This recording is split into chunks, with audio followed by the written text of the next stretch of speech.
And there's a good analogy of the three-legged stool when it comes to collaboration. If one's short, it's going to be wonky, and that's going to be the outcome you'll get. So, client, builder, designer, working together. Best possible outcome.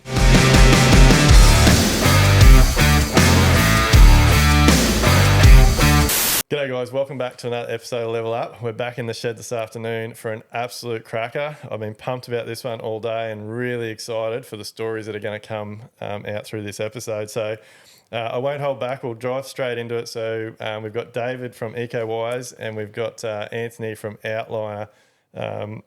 Incredible people.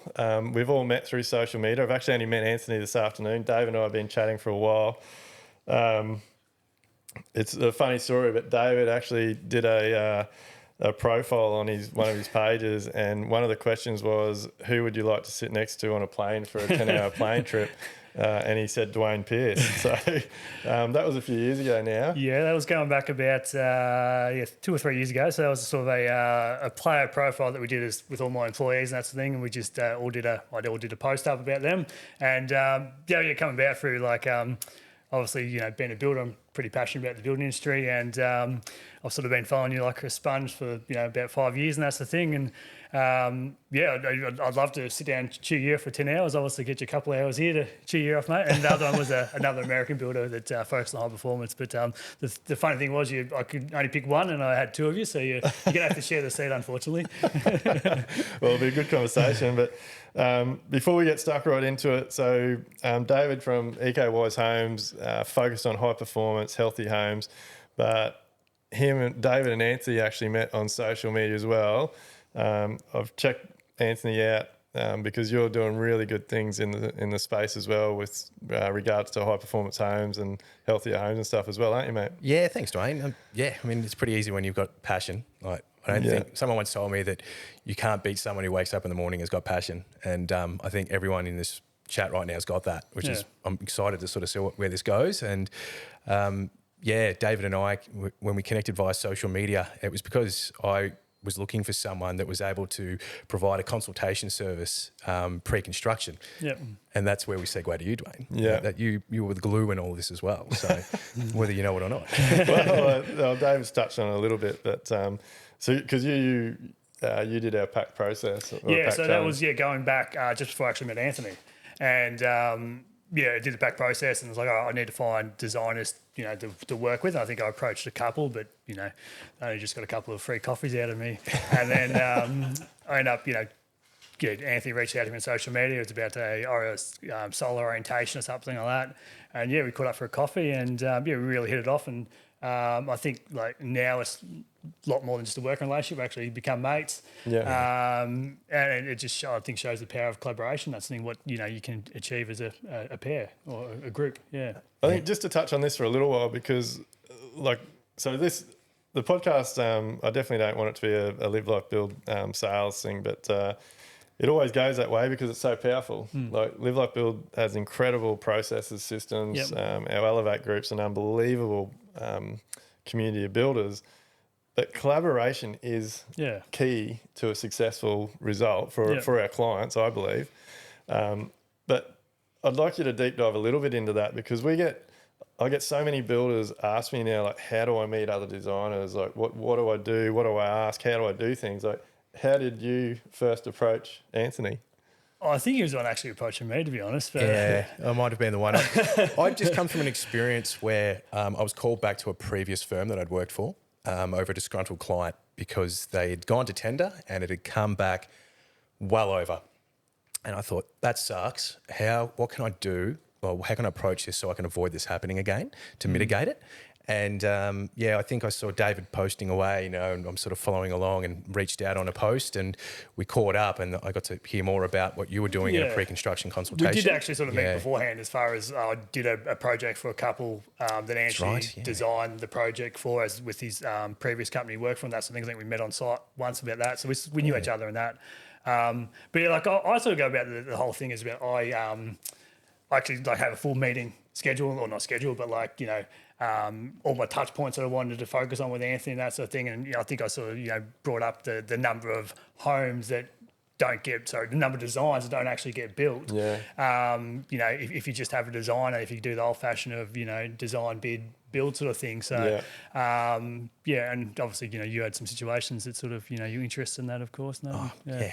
I mean, moving on from there, it didn't take us long though to have a client who was the perfect fit for both of us, and that's when I think it all really started to happen and grow from there. And that's where I think we both realised like this is the best thing ever. Right. So how does it work for you two? Like how do you work the process? So the lead could come, so it could be an inquiry from either of us, and we'll then make that introduction to the potential client. Yeah. We kept it separate as far as the business side of things go, but yeah, it's usually just an introduction to begin with. We'll do our typical vetting processes and things as such, you know, an inquiry form, make sure that it's the right fit for both before proceeding Yeah, we're any both further. very big on qualifying the clients. That's the thing. Absolutely. Yeah. So how are you doing that? So I use Google Forms. So someone reaches out to me, I might spend a few minutes on the phone with them, but then, you know, refer them back to the Google form, which I'll email through to them, and then get for them to send for their plans that they may have, and a series of questions in there, and then What sort of questions are you asking? just like what their budget is or what they're willing to spend. What's the most important thing? The project's built on time, the budget, or attention to detail. So obviously, if they sort of say budget, you're like, oh, hang on, that's probably may not be the right one for them. But I've had clients that do say budget, and then they actually worked out okay, and you know, had a great relationship with them. And then just like what are they looking for in their, you know, their builder? What are they looking for from a performance aspect? There's a few other ones in there, like have you got finance? What stage are you up to with your design? That sort of thing, and that. So. And then, you know, a phone call, obviously, qualify them again, just a chat, and then I'll sort of, you know, pretty much give them a free sort of, if they qualified after that, give them a free sort of hour for me to go through and sort of explain to them what I do is how I operate differently as a builder to most builders, and just see how it goes from there. Yeah. Do you, I think the inquiry form is such a powerful tool. Yeah. And like everything we do now, like everything's constantly improving, nothing's set in stone, and like we've definitely learnt. Like we got pretty strict on our inquiry form for a long time, and there was a lot of jobs we said no to, like if they didn't fill things out. Whereas now we're sort of back to, we're educating the clients a lot more. Yeah. So I guess just to give the listeners a bit of an idea, like so ours, there's four, like I think we have about 12 questions, but there's 4 questions that we focus on. They have to fill out the good ones. Go back to them. They have to fill out them all. Yeah. Like, because for me, if they don't fill out one question, generally that question is the budget. Yeah.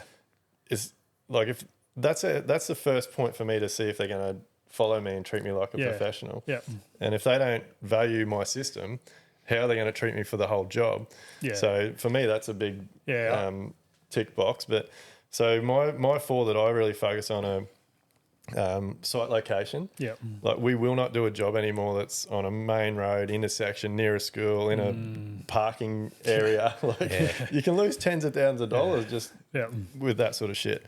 And then we ask them for so a type of job, and we give them it can be a new build, a renovation, an extension, or a lift and build under. Yeah. We ask them to give us a brief outline or scope of works that they're looking for. And then the most important one is their project spend. And like from those questions, like just an example, like if they tell me they want a lift and building underneath, their scope of works is a new living area, 2 new bedrooms, a laundry, and an internal stairwell, and their project spends $500,000. To me, that's a no-brainer. Like we can make that work. Yeah. But if they say that they want a lift and building under, they want a living room, 2 new bedrooms, a laundry, an internal stairwell, the kitchens and bathroom upstairs renovated, a new deck out the back, a carport, and their budget's still $500,000. Yeah. In the past, we would have gone back and said, "Oh, look, we really apologise, but at this point in time, we're unable to help you." Yeah. Whereas now we go back and go, "Oh, look, thanks very much for filling out all the questions. Really appreciate your information. From our experience and the data on our current projects, we estimate for the scope of works and the type of job that you've told us you're after, your project spend really needs to be 650 to 750. Yeah. And it's actually surprising the amount of people that come back and go, oh, fantastic. No one's actually told us what we want it's going to cost. There is like a portion of people out there just generally don't have any idea how much it costs to build, isn't there? Like, so that one extra email to educate them on what it possibly might cost either goes two ways. You're either never going to hear back from them again because they're like, oh, fuck that. Like we've been told we can get it built for $400,000. Or you get the ones that are like, oh, mate, fantastic. Like, can we have a meeting? We'd love you to educate us more. Like, it's that whole inquiry, well, we call it the PAC process. It's so good. Yeah, it really is. Like, I think it's been a huge game changer for my business. Like, going back, when I first started, I'd get a phone call and we'd be like, chew their ear off, and then we'll jump in the utes the next morning and we'd be on site like, oh, what can we do for you, and that sort of thing. And then like now I call it hurdles. Like, and I sound bad, but I try not to spend that much time with wasting my time with clients that aren't even a client. Like I'm all about like send them an email back and say I do believe it might cost such and such to do your job and that thing. But again, try and do it as quick as efficiently as possible. And that's where that Google form is really amazing. That you get a series of information that didn't take you really any time apart from to send that email. No, the next thing is taking it next level, mate, and we embed a little video now, like 3-minute video, nice. And it just I can tell that one video, like, because that's 50 phone calls. Yeah. Like you get asked the same question all the time. So we just answered a heap of questions in like a 3-minute video. The number one thing we explain in that video is why it's so important they tell us what their project spend is. Yeah. Because that's the number one question people hate answering. Like, I think you get told a different figure to I get told. That's happened a few times. But there's also been some great examples where that project has just, like, they were unrealistic with their budget and stopped right there and for the better.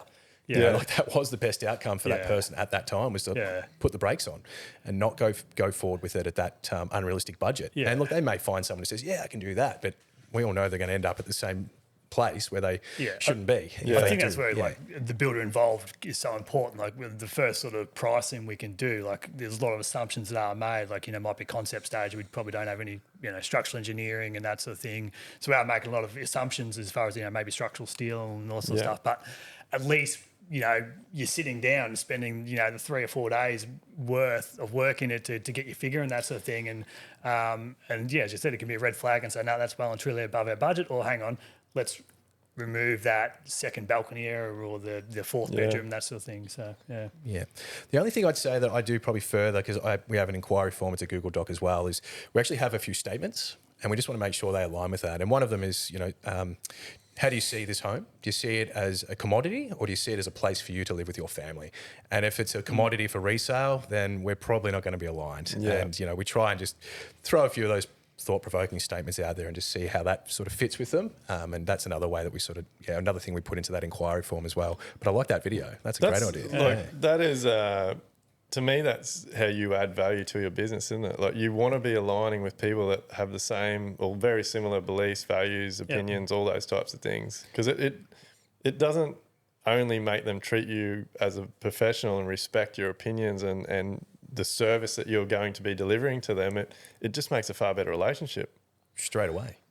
Like, instantly, you know that you're going to be with someone who's like-minded and you're going to, hopefully get along really well and because ultimately we're looking at the outcome, and it's the project, and we're project focused, and that's what we want to be able to do, is provide the best outcome. So, what have you sort of found are you client focused or project focused? Like, what's it typically for you when you look at something? Is it you want to have the best possible clients regardless of what the project is itself? Or for me, we've really changed our tune on this. So when actually, it's 10 years ago now when I first started reaching out and getting some mentoring and coaching and stuff. And everyone, like, I tried 5 or 6 different coaches, and everyone said, you've got to find your green house or your red house. Like And I went down that path. And whereas now we are all about the client. Like, I don't care what type of job it is, whether it's a new build, a renovation, an extension, a $50,000 carport or a $5 million house.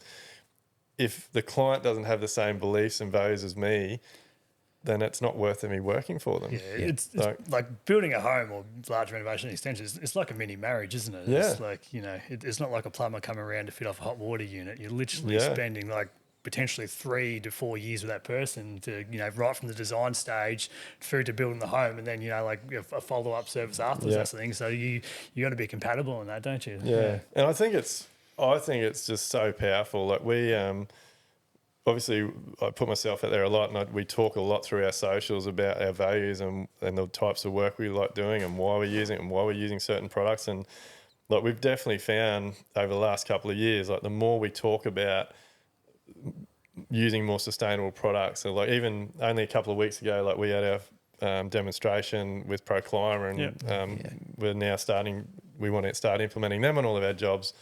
And like we had a huge, like, because ProClimber's really not getting used here in Brisbane. Yeah. Really? No. They haven't got a presence here really at all. They were the day we had that training. So I actually had to get Stewie Shelton from the Shelton Group up from Northern New South Wales. He brought the gear up with him and gave us a demo out there. And then that afternoon, I actually, like a ProClimber representative was in Brisbane from Melbourne. They're actually looking at setting something up here. So at the moment, if you want to use it up here, you've literally got to. There's one supplier, but we haven't had much luck with. But you've literally got to get it shipped up here. Wow. Okay. But like just that one post showing people that we're educating ourselves, we're looking into better products and using things. It attracts like-minded clients. And so as we were discussing before we started recording today, we're really big on sustainability and green tagged and starred products, and like I'm huge about products being 100% recyclable at their end use. And so we're attracting those types of clients, and whether it's a small 100 square meter house that's really well built, well, like we've got a client coming up where it's actually a huge house, but it's for the Chinese, it's for the entire family. Like his parents are going to be living with him, her parents are going to be staying half a year. So I want clients that are thinking about the healthier living, the more sustainable. I don't want to just be building a $2 million house for someone that just wants a massive house. Yeah, there's purpose there. I love that. That's immediately I just sort of, like, we've just completed a project we collaborated on together, and to see the client at the end of that project, like the emotion, the gratitude that you see in that, you won't get that from a project focus, I don't think. Like you may find that you get the best of both worlds for some occasions, but it's that feeling. Yeah, they were amazing. Yeah, no, they were just really good clients, weren't they? Yeah. But I don't think you guys have created that. Like I don't think you get that even in a custom build if the builder and architect or builder designer haven't got a relationship. So these clients, they were like absolutely amazing. Like we just poured the slab, and I think we just started framing, and we'd been doing the weekly site meetings. They're like, "Oh, what about next week if we just scrap the site meeting and we just have a bottle of wine on site?" And no worries, I like wine. Let's do that. So let's do that. They just brought a couple of bottles of wine and some cheese and biscuits, and so we sat on the slab and had a wine and some cheese and biscuits. Amazing, I don't even know how many bottles of wine I actually drank with them throughout the project. That's the thing. It was a fair share, and you were involved in it too. I was present for a lot of that as well, which was amazing. Yeah. To actually go right through from, we both started at the seed of design right through to handover. And I wasn't in a formal position, like as a contract administration. I actually want to steer clear of that. I think that for the most part, that contract admin fee could be better spent in most residential projects, maybe some of the higher end ones for whatever reason. But for my role, it was probably more just collaborating with you, doing the testing, so lower door testing and thermal camera inspections, and just basically doing that as built verification service. But also we wanted to test and make sure, one of the things that David and I both align on is we want to test and make sure that what we're doing is actually performing as we intended. Yeah. And for this particular project, we had to get a bit creative. You're probably better placed to talk about the starts where this project started, and how we had to then work together to realign that to budget, and then like what that created as well. Yeah, so the project was in Castlemaine, and I was involved as a consultant early on, and Anthony sort of introduced me to him that, and we're going down the path of what I call traditional passive housing in Australia, and that's the thing with full Intello membrane and that sort of thing. And then I priced that the job and that, but it just went well and truly above the client's budget, and so that's where we, with the collaboration service, that we work together to like, all right, how can we, make this, project cost effective, but also perform well. And that's where we utilise plasterboard internally as our airtight system. And it's obviously it needs to be installed anyway. But yeah, we just seal it up around all the bottom plates, all the window penetrations. Yeah, I was super keen to learn more about this. Yeah. So we don't. The way we do it is the slab's fully insulated, so it doesn't touch the ground at all. 100% onto XPS foam. And then we put down a air seal plate, just a bottom plate, just glue that down. That gets polyurethane to the slab. And then we build our wall frames on top of that. And then we don't build any internal wall frames, just all the external and any load-bearing wall frames. And then we line the inside, wrap it, put the windows in, roof on. And the wrap's all detailed, correctly. So wrap externally? External wrap, yep. Are you using the Pro Climber or? No, on that project we use a Benjamin Obdoc, which is an American product. No, we haven't been using the Pro Climber. We use their tape though, bloody amazing tape. Yes, isn't it? And then so the roof's on, windows are in. We plastered the inside, but no internal walls yet. So and then we polyurethane around all the windows, bottom plate, top plates, anywhere the windows. Around like the window trimmers and that, so it's 100% sealed up. Anywhere we have power points, we've got these little plastic airtight power point boxes, and then any sort of plumbing penetrations, just seal it up. Like obviously, like you would in your wet areas, you need to seal it up anyway. But around the kitchen, that sort of thing, HRV, aircon, seal them up, and then the ceiling gets lined the exact same. So it's sort of like consider it similar to like a shop fit out. I don't know if you've done any shop fit outs over the years. That's the thing where you just got this open plastered shell. And then you start building all the internal wall frames with the plastered seal and external plastered wall. So you've got that continuous plaster membrane. So how are you fixing your internal walls to your so your you ceilings and use Simpson stuff? Strong Ties have a screw out for it.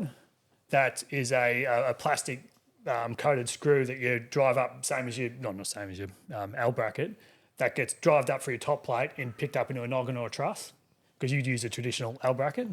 We avoid them wherever we can. Yeah. But how's that seal? Because isn't that penetrating your ceiling lining? Yeah, so a penetration's fine as long as there's a screw or nail in it. If you drill a hole and don't put anything in it, that's an air leak. But if you fill that hole with a screw or nail, it doesn't have any impact on it. Yeah. So that's a huge collaboration in design, because your whole load of your roof is support on the outside walls, and you can't have any internal load-bearing walls. Yeah. So, firstly, climate dependent. You may not need to insulate your slabs up here. Yeah, true. Yeah. So this is what we're doing in Central Victoria. So, ground temps there, and we'll get into the data collection that we do later on, but I'm sure our data collection indicates that ground temperature there should be insulated. We want to stop that thermal bridge occurring and that heat leaching into the soil there. But we basically pulled the whole thing apart. Like we were looking at sort of maybe some of the more European design or construction details to achieve some of those outcomes. And we thought, no, I think we sort of decided, let's try and do this cost effective to get it to budget. So what can we do with just the standard materials that we're going to be using anyway? And what can we do as far as the construction methodology goes to keep it as standard as possible, but achieve, high performance outcomes? And boy, did we blow a door test that home. I mean, at least 20 times we would put penetrations in plaster, blow a door it, see if there's any air leakage. Okay, there's no air leakage. We hung pitches. So, there's nails going into the plaster. We'd blow a door it. No air leakage. Because that was going to be one of my questions. What if you test this house at Sweet and the client comes in and puts shit all over the walls? And they did, and we tested it, and so we knew it was all good. Yeah.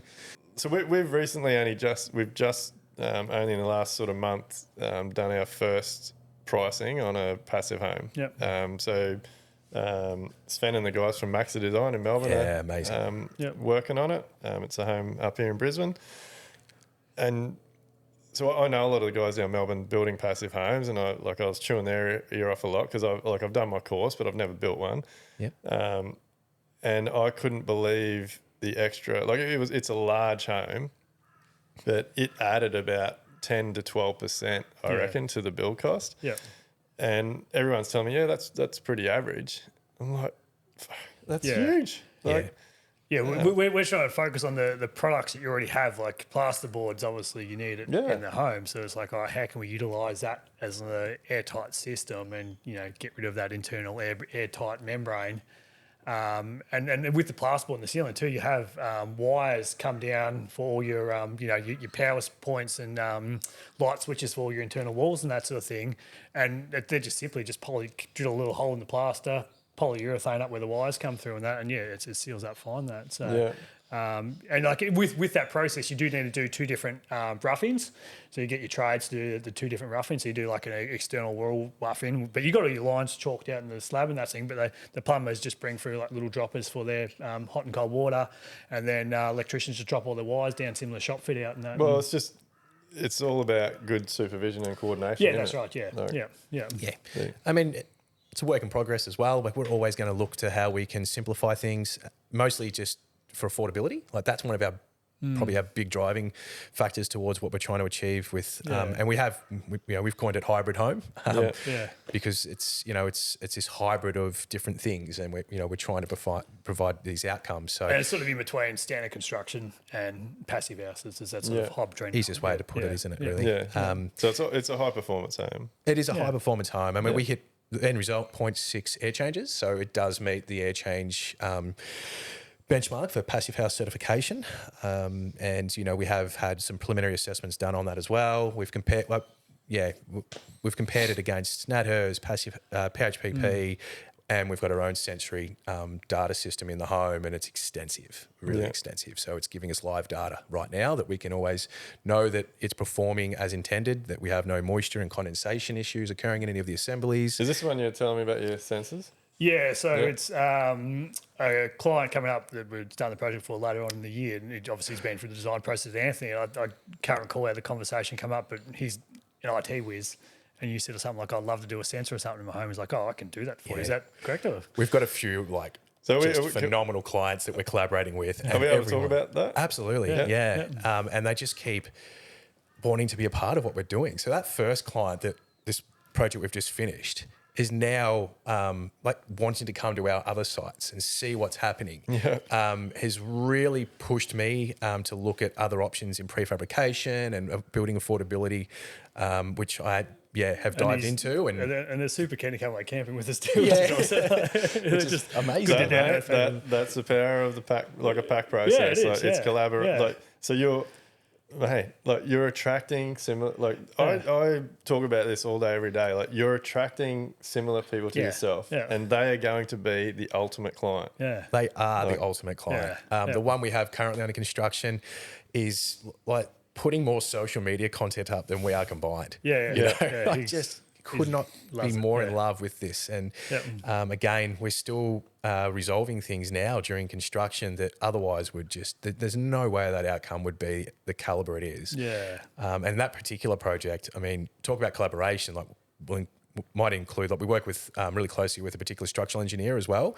And we had a few little budget issues, and it was mostly due to portal frames on that particular project. And we wanted to have some exposed timber trusses, and just working with the structural engineer yourself. And so I think I did the first sort of I call it feasibility, my first round of pricing, and just off a concept plan. That's the thing. So I was making a lot of assumptions with structural engineering, and that's the thing. And then somewhere along the preliminary side, Andrew, the structural engineer, got involved, and he's like, "Oh, it's pretty long, skinny home." He's like, "Oh, we're gonna have to have these steel portals and that going down in the ground." So I'm like, geez, Andrew, I haven't allowed for this in my price. This is going to stretch the budget a fair bit.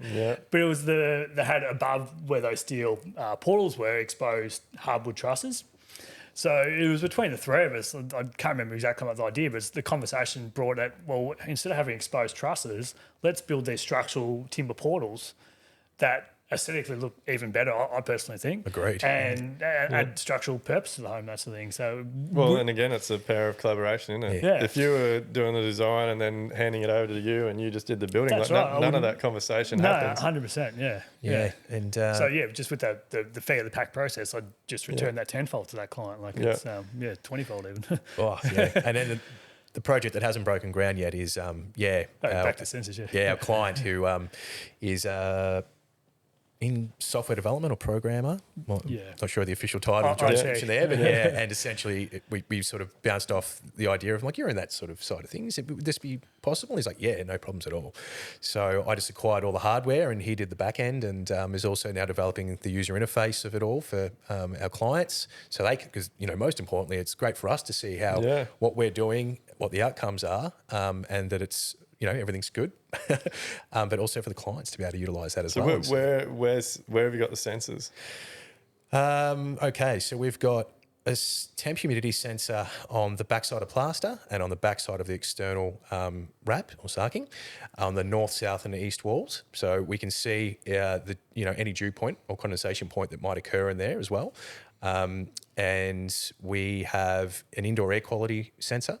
We have external sensors as well. One of them is a ground temperature sensor, but the other's a weather station. So we've got external temp, humidity, all the other good things like wind and etc. Yeah. We've got all energy consumption, both what's produced via the PV solar array system and also what's coming from the grid and going.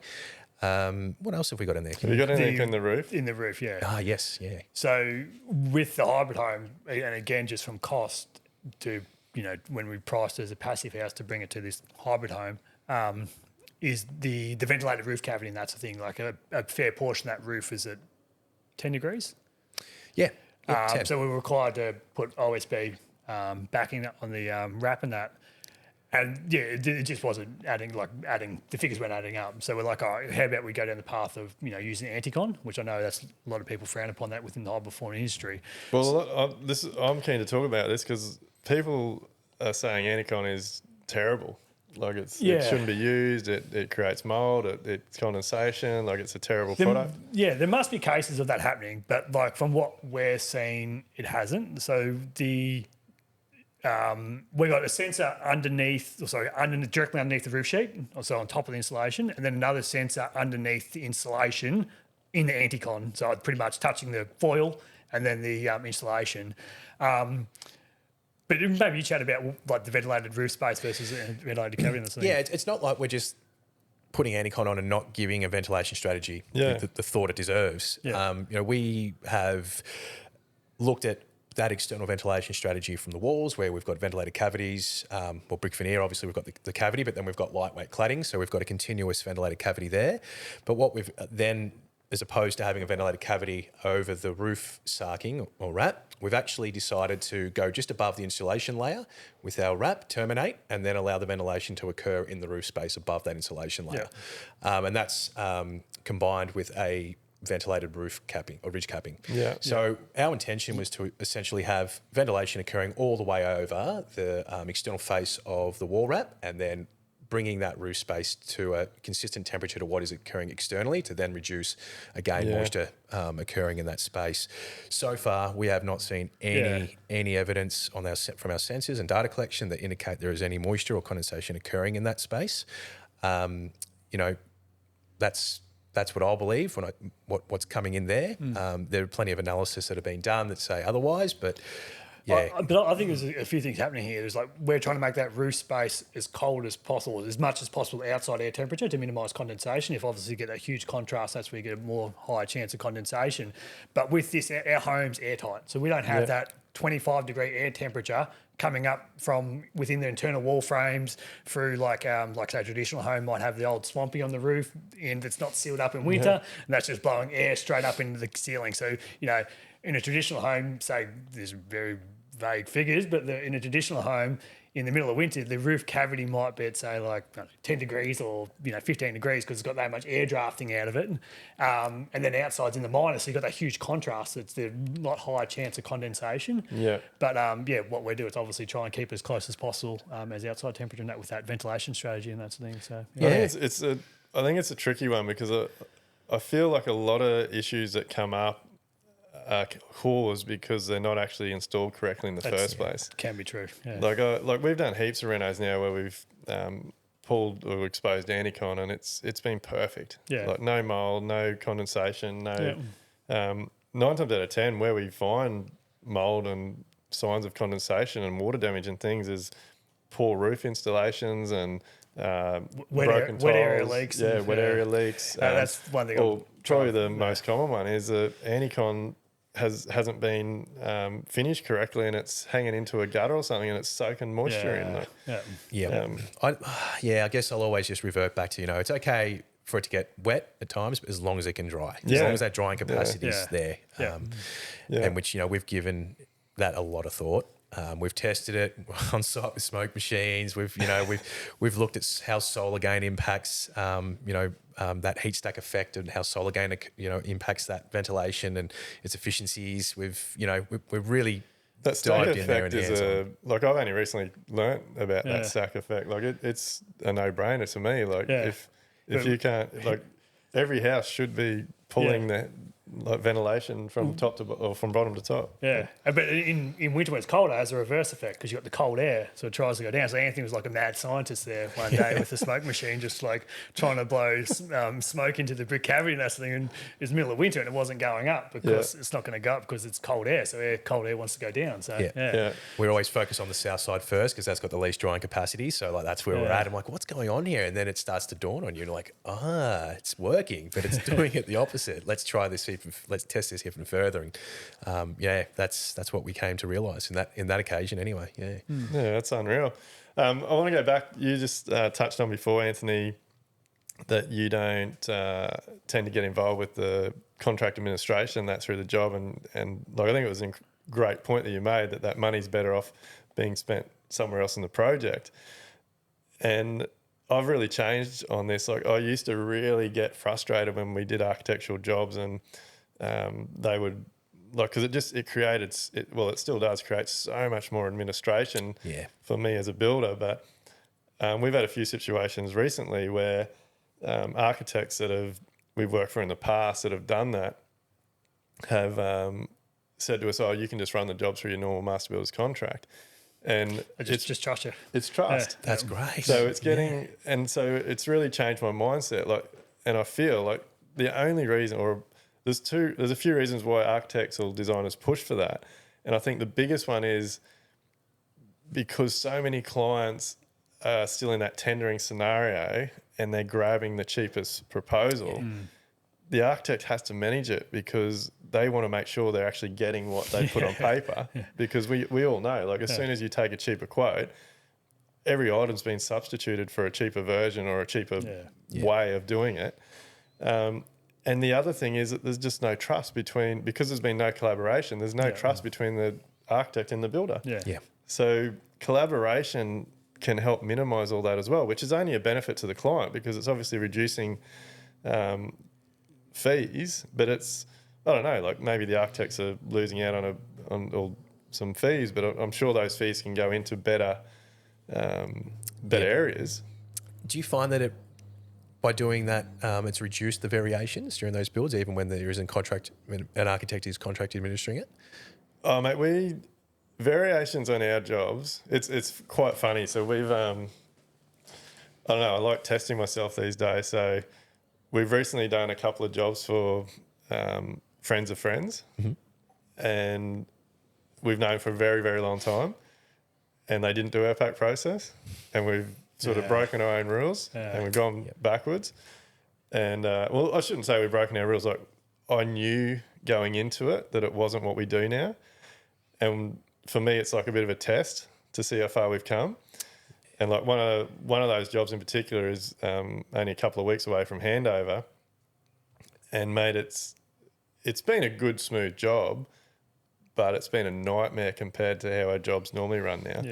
Me being involved as a builder in that collaboration process, our jobs don't have variations.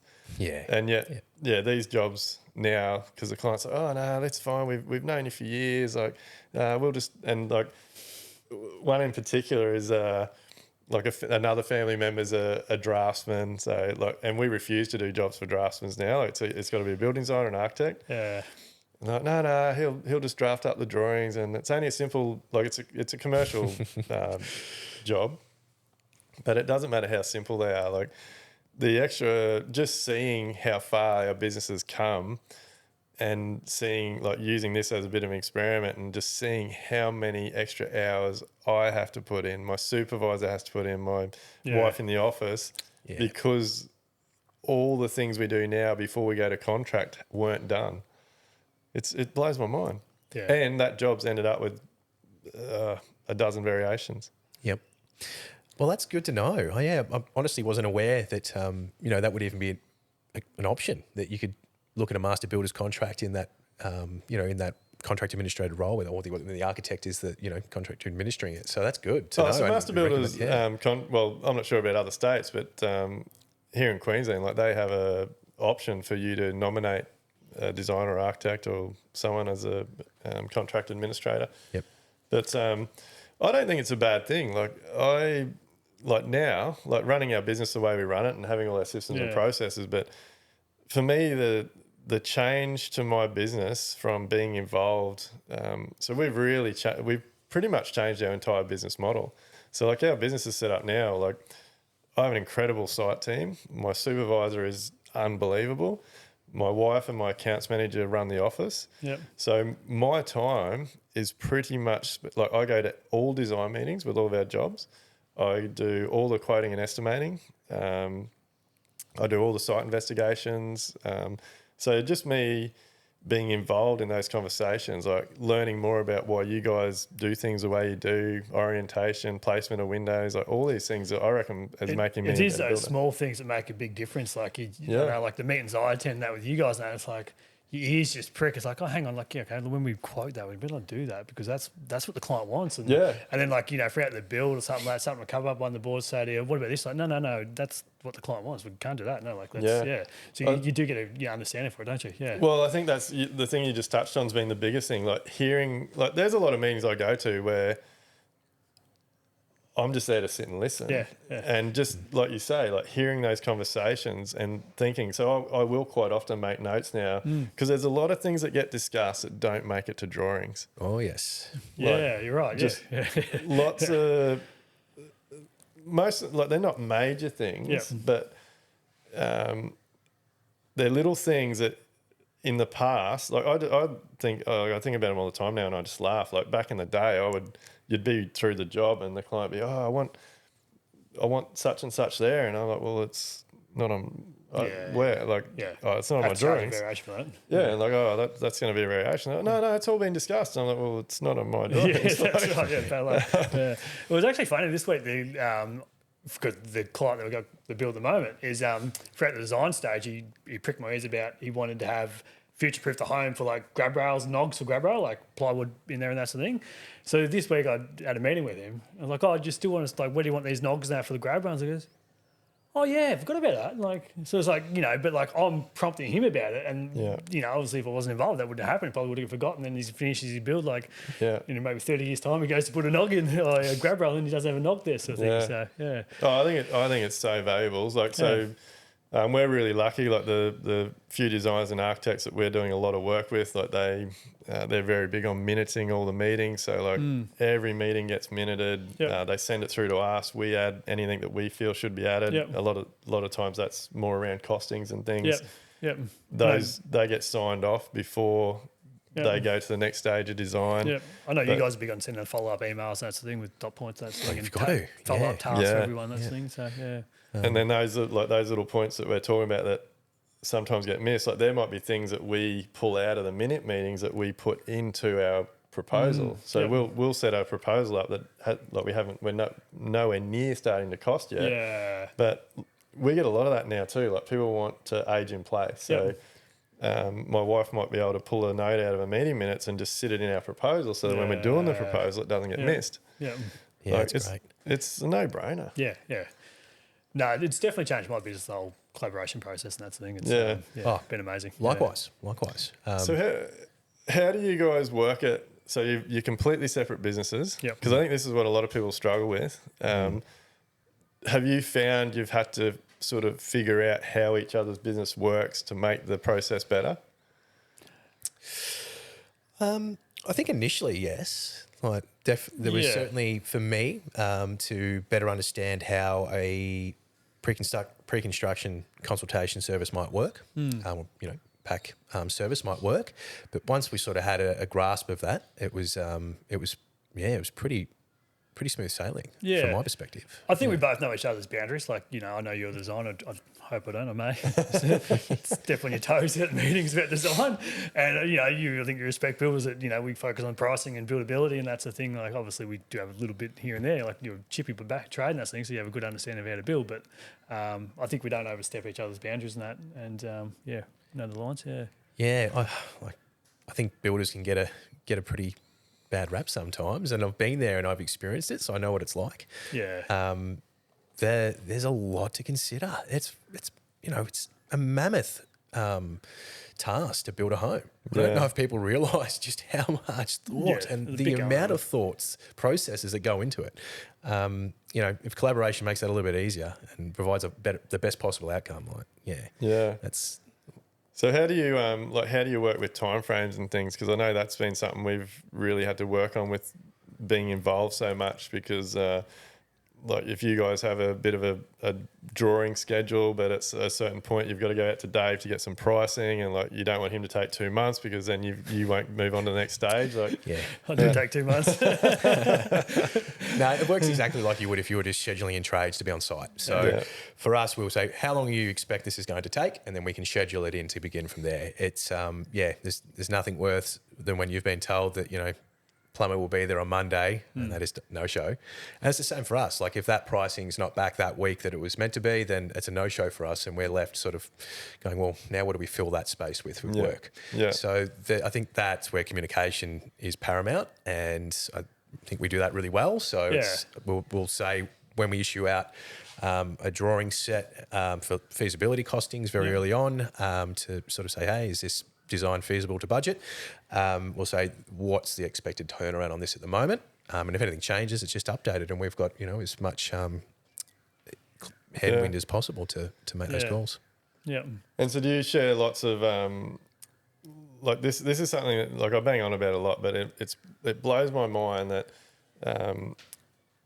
finished completed project costs aren't ever given back or asked for by architects and designers.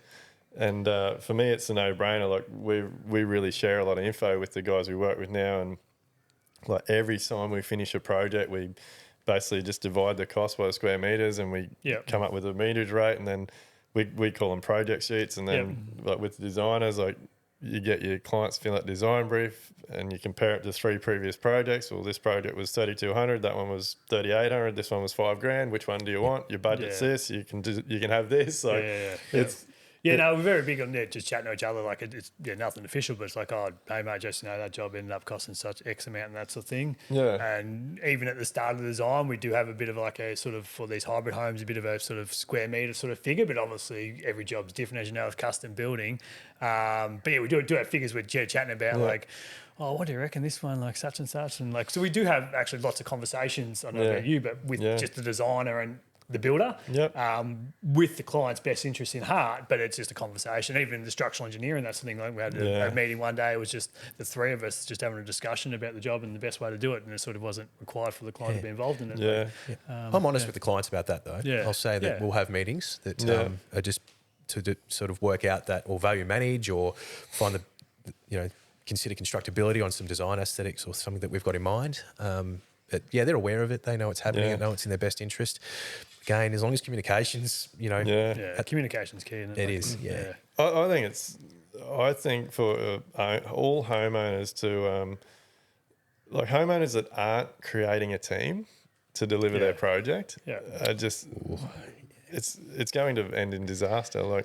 It sounds like you guys do exactly what I do with our guys. We're literally talking almost on a daily basis. Hey, I think it's fantastic. I love it when the architects or the designers ring me and go, "Hey, Dwayne, I'm thinking about doing this here. Like, how do you think that's going to work in the budget?" And like I can say, "Oh, look, that's a really good idea. Let's run with that." Or, "Oh shit, no, that's going to really push the budget." Yeah, So and just like, no, that client can't afford that. We just can't go down that avenue. Like, it's not there, sort of thing. Like, or at least you've got the information to go back to the client and say, "Hey, I'm thinking about doing this, but it's going to push this." So and that's usually how it will go. If we think that it's on the cusp there, we'll put it to the client and go, "Look, this is where we think it's at." Sometimes maybe you do need further information before you can make those decisions as well. And again, working with someone like the structural engineer that we do, we're able to sometimes get that information a bit earlier than we normally would in the process to help it out. And it's all project specific, I guess. But But for us, like, I think we do like the feasibility, and like obviously we try and get as close as to where we think it's going to be. And then after I present the feasibility, I was say to them, "All right, so how much? What's your thoughts on this?" And even if it's a week later or a couple of weeks later, maybe have another meeting and say, "All right, to get your project down to your budget, we need to do. I recommend doing X, Y, Z." And they're like, "Yeah, nah, we could happy to get rid of that one, but we want to keep that one. Oh, we've probably got an extra X amount to spend," sort of thing. So it's like we're there to come up with solutions for them and that sort of thing. And that's where it's good, like being involved in the design process is like, well, hang on, they're really passionate about this music room or studio, so that's definitely not going. But this big outdoor area could be shrunk down, or this type of cladding can be changed, and that sort of thing. So I get a lot of value out of the meetings that usually when you're leading for pricing or value management, like I just sit there like a fly on the wall and just absorb, because I'm the first to admit as a designer, we are definitely not the ones who should be giving advice on costing at all. That's, I feel, is the expertise of the builder. Not to say that we shouldn't have some idea, but that we should be talking with, well, as I do, talk with David and get that advice or get that expertise and advice from you, and then being able to then apply that with within the design. I've had too many previous experiences prior to my own business where that is just evident that it just goes south. And there's a good analogy of the three-legged stool when it comes to collaboration. If one's short, it's going to be wonky, and that's going to be the outcome you'll get. So, client, builder, designer working together, best possible outcome. Yeah. Oh, 100%. And it's just, I love that conversation because it really is about educating the clients on what things cost, and it's going to it is going to vary through the process, but it's something that I've really changed my mindset on. Like, it's not up to me what I feel is expensive. It's up to me to educate the client and sometimes the designer and architect so that the client can make a decision on what they see value in. Yeah, that's it. Yeah. Oh, that's massive. Yeah. Because every client's so different, aren't they? With the way they want to live and their budget and everything, like and what they see value in. Yeah, correct. Yeah. I think there'd be so many clients out there that are living in homes that were never given an opportunity or educated, that probably didn't get the outcome they probably should have got. No, that's right. Definitely. Yeah. I did want to maybe circle back there, and I probably have to admit that although we don't usually take that path of contract administration, we are involved during the construction with the as-built verification. So we will be out there basically to look at, make sure the installation is installed correctly and make sure that the windows are installed correctly, and it's the right type of windows and systems. And we're blower dooring and checking that throughout that build as well. So, usually blower dooring, pre-plaster, just the external wrap, making sure that we can then provide that advice, or, there's some air leakage occurring here that can be rectified. And then, once plaster's gone, I'm just coming through with the thermal camera and making sure that, maybe the electrician's apprentice that was up in the ceiling has reinstalled the insulation as well, where it should be. So that's where we get to be on site still and learn, because, further to being in those meetings with David, I'd say more valuable to me has been being on site and seeing the construction take place and asking questions and taking my team to construction sites. Thank you for being very open to that, and letting them see how it all comes together too, because I think that I've seen a curve of knowledge just so steep there for my team that since they've been able to frequently get to site and see construction and understand it. So I think that's huge. Like, that is so huge. And again, it's that collaboration. Yeah, like, it is. Yeah. It's very easy to draw lines on a sheet of paper, but then how it physically goes together on site is it can be very different. And I think it'd be good, like from probably carpentry background, actually be involved at some stage in the design process, and even like from the designers to be involved in the construction process. Maybe we should do a swap of employees there for a few months. Toyed with that idea for a while. So, Anthony, tell us a bit about your background, because you have been a chippy. I have, yeah. Business uni dropout, turned carpenter. Probably didn't know what I wanted to really be in life at that point, but my carpentry experience was all volume builders. Yeah. And when I finished my time, I went in, worked for them, and it is a eye-opening experience. You are expected to do some pretty lengthy stints without pay, come back after hours to rectify works and things that are just probably really not within the confines of what's legal, really. But so that was probably maybe one of the turning points for me. I then went into skate park design and construction for a little bit, and then that's where I got into the design and was like, that's what I love, that's what I want to do. So I went back and studied for 3 years in design, and then that's where it all sort of started for me 10 years ago this year. Yeah, wow. For your current business? Outlier? For my studies. The Outlier is only quite young, so it's just ticked over 3 years. And Outlier, thankfully, since its inception, has always been this way. We've always focused on high performance outcomes for homes, focusing on trying to consider waste management and resourcefulness there, and also just health. Health's probably the biggest one for us at the moment, particularly since we've started diving into the sensor side of things and seeing what impact certain things have on the indoor air quality of a home, and understanding what we can do to mitigate that and try and create the most healthy indoor environment we can. And that's probably where I'm keen to dive into that a little bit if we got time. But so tell us, we talked before, like what's the behind Outlier? What's the reasoning for that? So I think most people know Outlier as being let's say it's in science and as a data collection, and it's the one piece of data that's out from the rest. It's the outlier. And that's how we see ourselves, because we don't really want to prescribe to anything as such. We really want to test and make sure and verify everything we're doing. I don't want to just be told something and take it verbatim and go, yep, that's what we're doing. We want to make sure that we're doing our own research and that's what we truly do believe in. And I think the pillars of our business sort of say that. It's design, research, and educate. So that's Outlier. Yeah. That's awesome.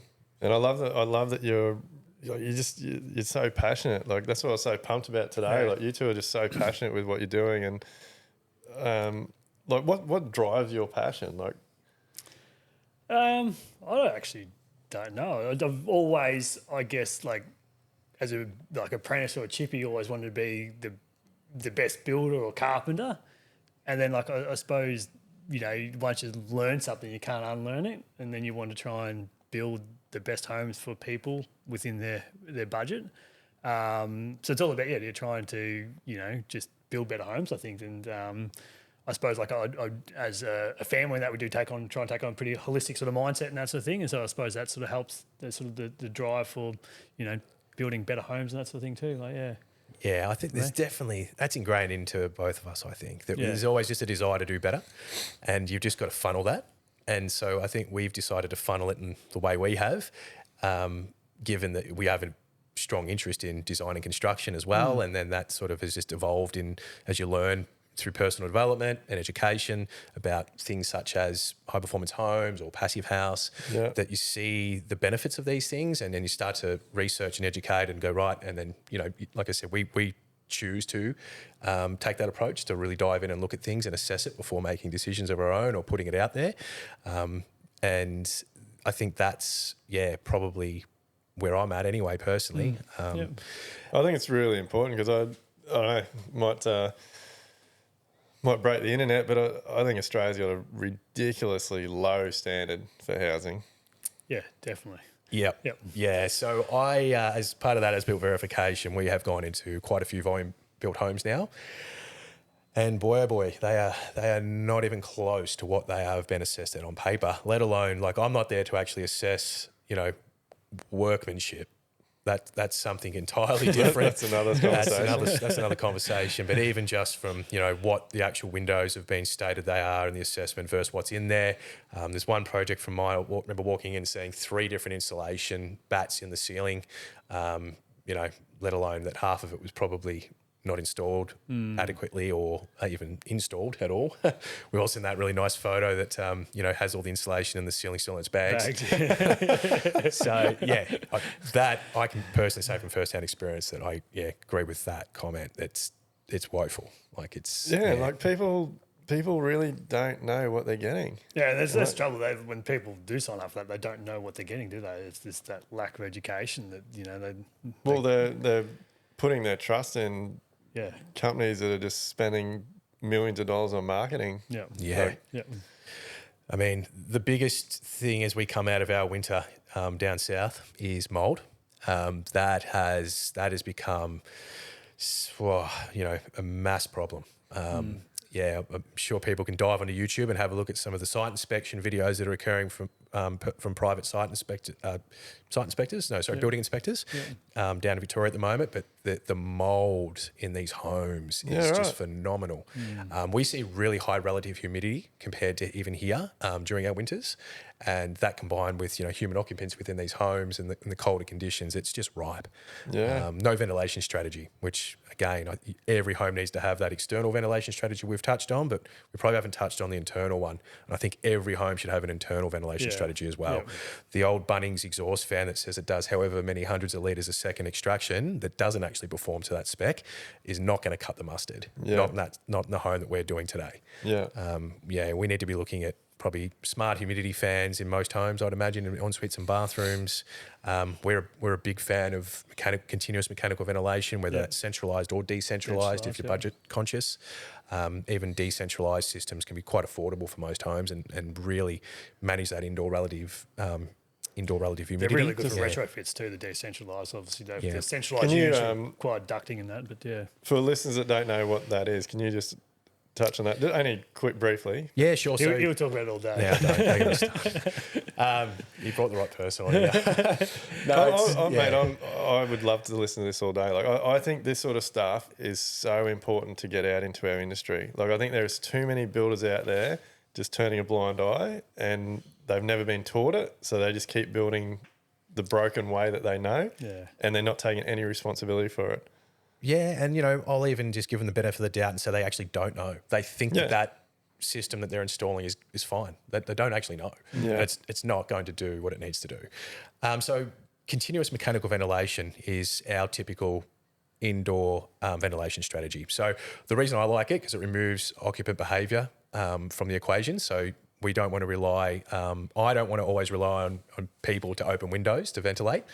And even then, the National Construction Code's approach to that is that you just dilute the indoor air to a point where it's at a reasonable quality that's acceptable for human occupants. So I like the idea of being able to just remove that all out of the equation completely, have a device that's going to do it for you. Even you can keep your windows open or closed, whatever you wish, but if you've left them closed, it's got you covered. Decentralised systems are just a unit that goes through the wall. And they come typically in our climate with a heat recovery ventilation as well. So they're basically bringing cold air inside most of the time for us in winter, bringing cold air from outside inside, but before it gets into the room, it just runs it through a little exchanger with the warmer indoor air coming out. So it's just kind of warming that a little bit, creating more efficiency, which then allows us to reduce the use of auxiliary heating, like our split air systems, for example. We use those, they're quite frequent in Victoria. So that's the decentralised system that'll just go through the wall. And you might have one at one end of the house, one up the other, and it'll push in as it pulls out, or there's different systems that can circulate through. A centralised system is where you have a single unit in the home, and it'll have an intake and an extract out to the outside wall to that, and then from there it just spaghetti ducts throughout the home. When you do those systems, they're not typically an insulated duct, so they do need to be installed below the airtight and thermal layer. So that's your ceiling insulation below that, and also typically your plasterboard in most homes is your airtight layer, so it's got to be below that as well.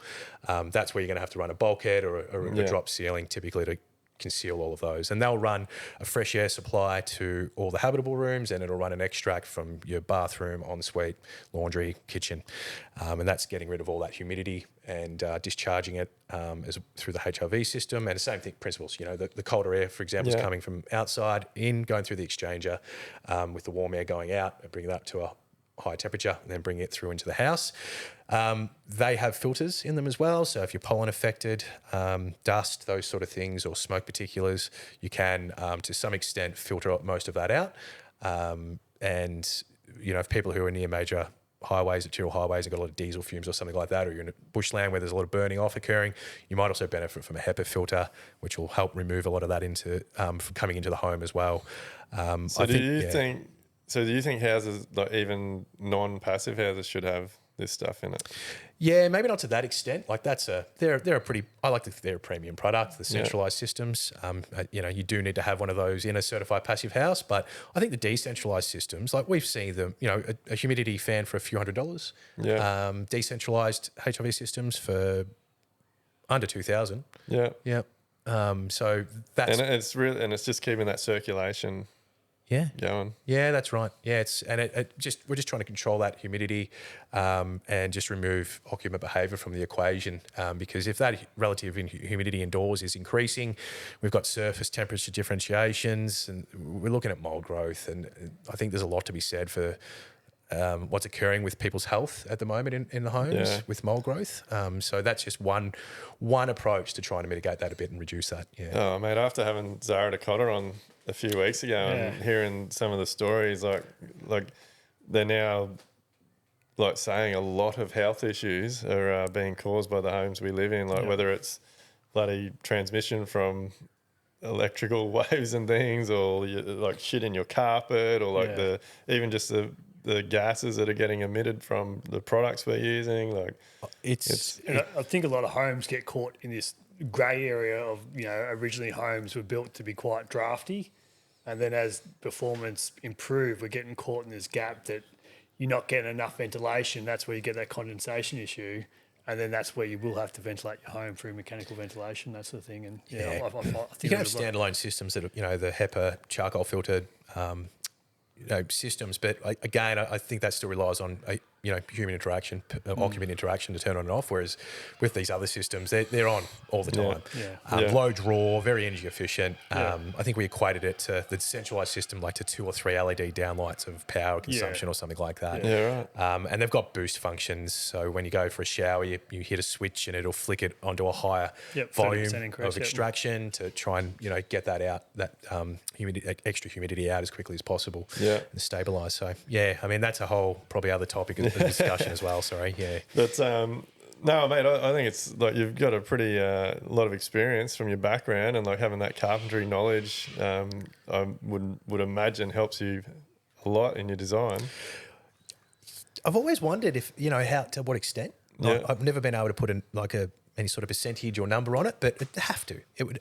For me, I can visualise exactly how that goes together, and I get it. Often David and I probably, if anyone was to listen on some of our conversation, be like, what the hell are those two talking about? But, we're just talking in our language, and we get it. So it must, And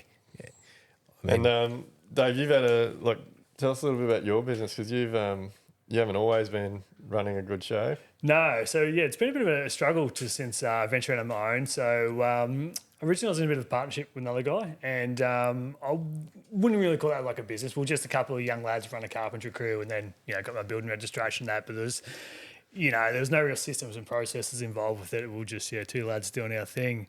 Anyway, we parted ways for whatever reason, going back about 5 years ago.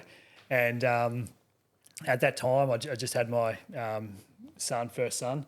And I've gone from a life that, just married, you do what you want when you want, to having my son, and absolutely love my children. But it just completely, changed your time you have, and that's the thing. It's all dedicated to work and kids and that. And then, to part ways with a business partner. And then at that similar stage, my wife got put in a induced coma. Just had a sodium imbalance. She's all fine now, by the way. But all right, mate. So it was pretty intense sort of time. And at that current time, the business was parting ways, new son, wife induced coma, fully breastfed son. So it was like 48 hours, we've got this screaming son wanting milk and that sort of thing, to deal with that. And, there was no cash flow left in the business. The whole process was just a struggle. And like, you do know there's people, in third world countries worse than you, but at that time you just don't see it. And then, mate, I'm keen to know how you got out of this, because that's a pretty tough position to be in. Yeah, like I to be honest, there's probably guys like you, Dwayne, have got me out of that. Like it's just like I'm keen to like improve, just not myself but the business as well. So it was just like it definitely didn't happen overnight. It was just a gradually daily thing that you keep getting up each day. I was like a sponge on social media and YouTube and Spotify and that sort of thing, just trying to take up any content you can and that. And it was just a gradual thing to improve myself and the business and that. Like, so for me, like the personal development, like as far as just not just business, but my mindset and that sort of thing. Like I've sort of tried the whole guided meditation thing, but I've never really worked for me, but I like mindfulness. So like for now, it's, I get up early, sit in front of the wood heater for half an hour and have a coffee and just man the coffee. And then in summer, it's sit outside and, on the deck and have a coffee and that sort of thing. So that's sort of something about watching a fire, isn't it? Yeah, it is. Yeah. It's amazing fire.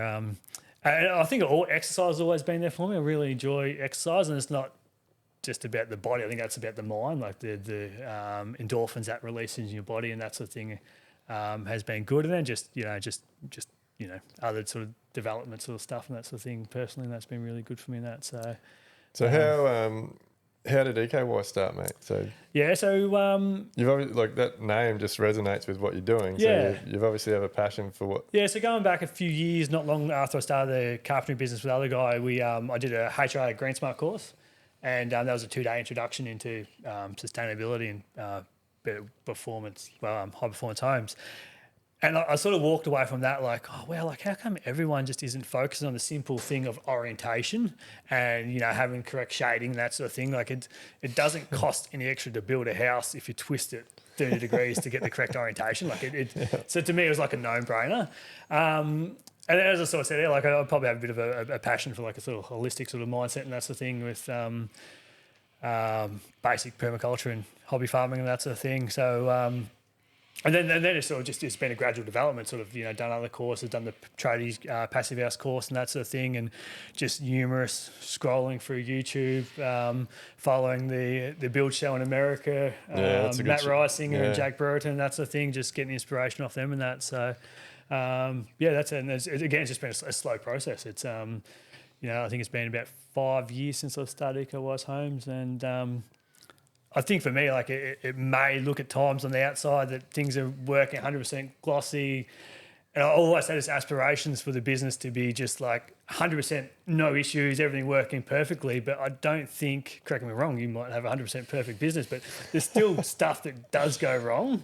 Like it's only minor, but like it's always, when you deal with humans every day, there's always going to be human error, and that's the thing. Like it's I think look, our business, I think I'm just so keen for growth now. I'm constantly there's always something to improve on. And look, I think, like we touched on before, like I truly believe there is no business as hard as a building business.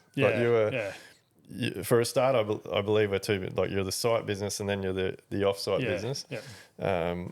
And there's just so many moving parts. You're dealing with designers and architects, the client, trades, employees, all your suppliers, contractors. Like there is so many moving parts that every single day have to come together, and then that obviously just expands the more jobs you have on. But I'm at a point, mate, where I want the business to be boring. So I don't mind if there's a few little fires to put out.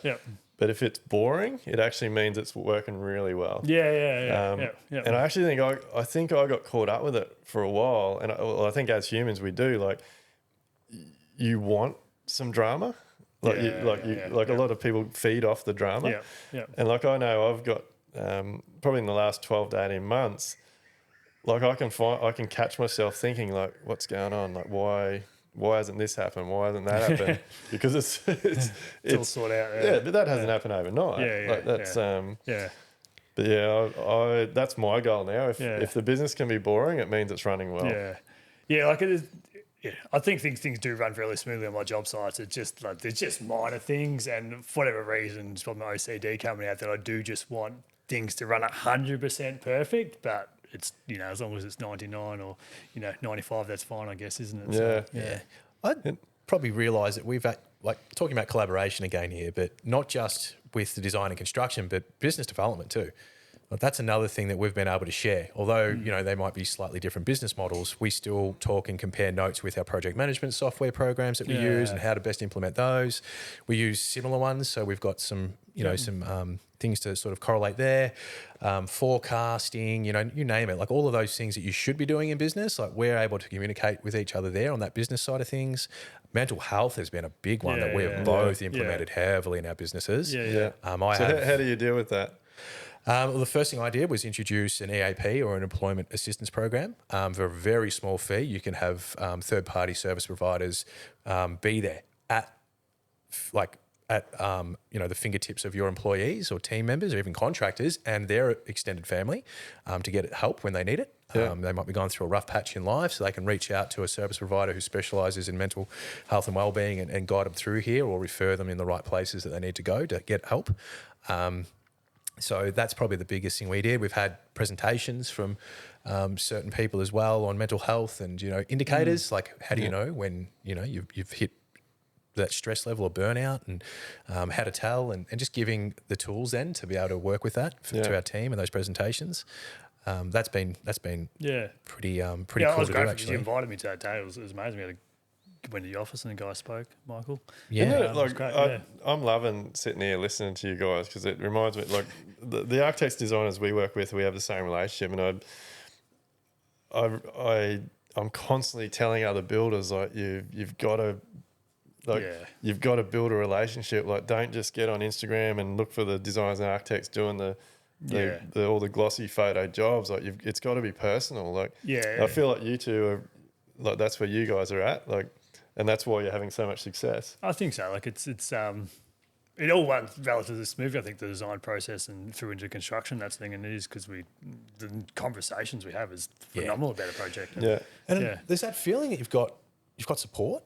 So early on, I'd walk into a client meeting and it might be, there's just something that you're just not looking forward to having that discussion around, probably budget. But you walk in with your team, and by that I mean, David's present and we've got each other, and you don't feel that way. You know that you can work through it. It's not as big a, it doesn't seem like it's such a big mountain or task to get done. It's that feels cool when you've got, not just a team working towards that best possible outcome, but also the support throughout that process, that project and process as well. That's been pretty. I remember there was a moment where I reflected on a meeting we had, and I was like, oh, wow, that felt good. I didn't feel alone in that meeting, not one bit. Yeah, nice. That's good. So, do you guys like? How do you work through the process? Do you like we make it a rule that everybody's copied into everything? Yeah, definitely. Yeah, non-negotiable. Yeah, my email is just CC'd from Outlier Studios, just constantly. I've given my team permission to just directly just go for it. So, but it's good. Like I really enjoy. Like I like it. Like a lot of them, I just skim over. But it's but same thing. You don't reply, but you just have a quick look through, and there may be one thing that you might go, oh shit, I might just comment on that and just sort of put my 2 cents worth in, and like. Give some advice. I think a really good thing you guys do is you do that little @ and then you put my name. So it's like you can scroll through an email, but then you can see instead of just writing David Millard to respond this, it's got @ David Millard to respond, and then it's bright blue. So it's like, oh, hang on, here we go. This is a call to action here. We need to do something. Well, that's what it is. It's like, we know you're busy. Like we just want to give you, if there's an important thing that needs a call to action. That's it. That's exactly what it is. Hopefully it works. It definitely works. So what?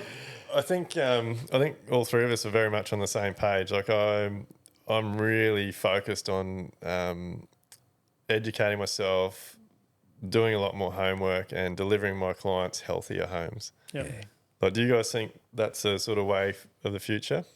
Definitely. Yes. Yeah. And healthier homes, right there. That's got to be probably like where I'm at right now. That's how can we achieve that in every one of our projects, and then how can we educate others to do that in their projects? Because there's a lot of homes that are being built that are not healthy for the occupants.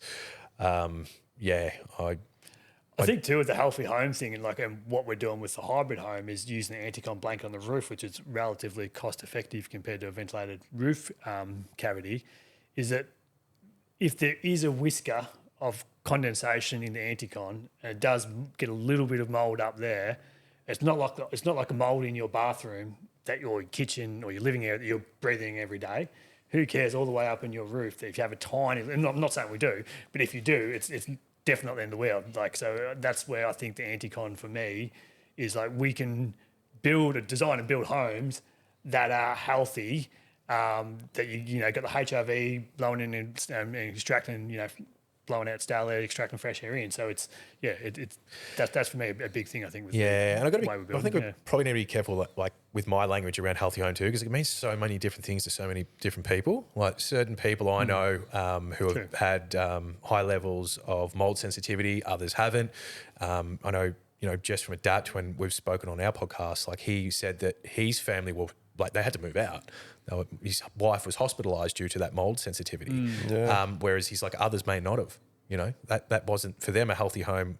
They might have been able to tolerate that and be fine. Whereas someone else may have. I know Zara's touched on the electromagnetic field and Wi-Fi and those sort of things can be quite interruptive to people's lives in their sleep patterns, and so it can mean different things. Yeah, you're right. Because I suppose people we use low VOC, like water-based paint instead of oil-based, and that's low VOC. But then people would probably frown upon us because we're not using natural, paints, that sort of thing. And that's what it is for me. Like it's doing homework on every product we're using and figuring out. Like for me, it's the whole right from where how it's manufactured, how it's transported, what it's going to do long term. I know there's a lot of products out there. Like when I was doing my passive house course, through school, high school, I was the shy guy at the back, never put my hand up for anything, and it's something I really regret because I could have learnt and known a lot more. But now I do. Like if I'm somewhere and I want to put my hand up, but I did the online passive house course, and I wanted to do it to grow my knowledge, but just see what it was all about. And for the first 2 days, I just sat there and bit my tongue, and all these products they're talking about were horrible for the environment. Lots of PVCs and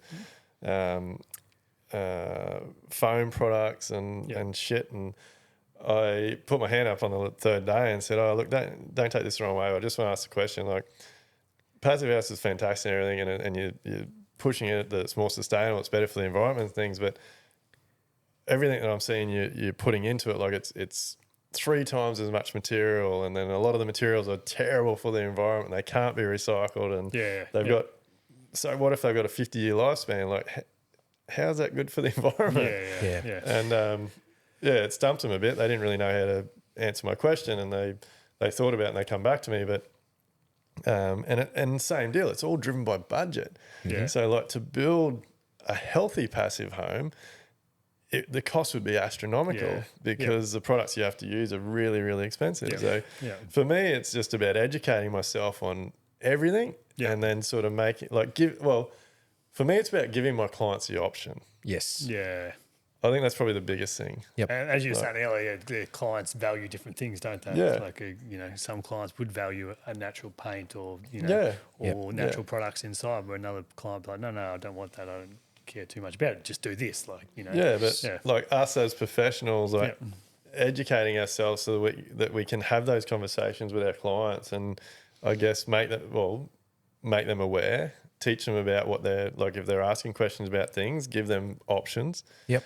And then working together as a team to come up with the best solution, because every client will have a different healthy home value. Yeah, that's right. Yeah, that's right. Yeah. I mean, you make your clients aware and you give them the options to choose, and you're fine with that, right? You've given them everything you can, and I think it's also probably important. And I wanted to say this today is for everyone listening, be kind to yourself. it is a freaking minefield out there. There is a lot of information getting passed around at all times.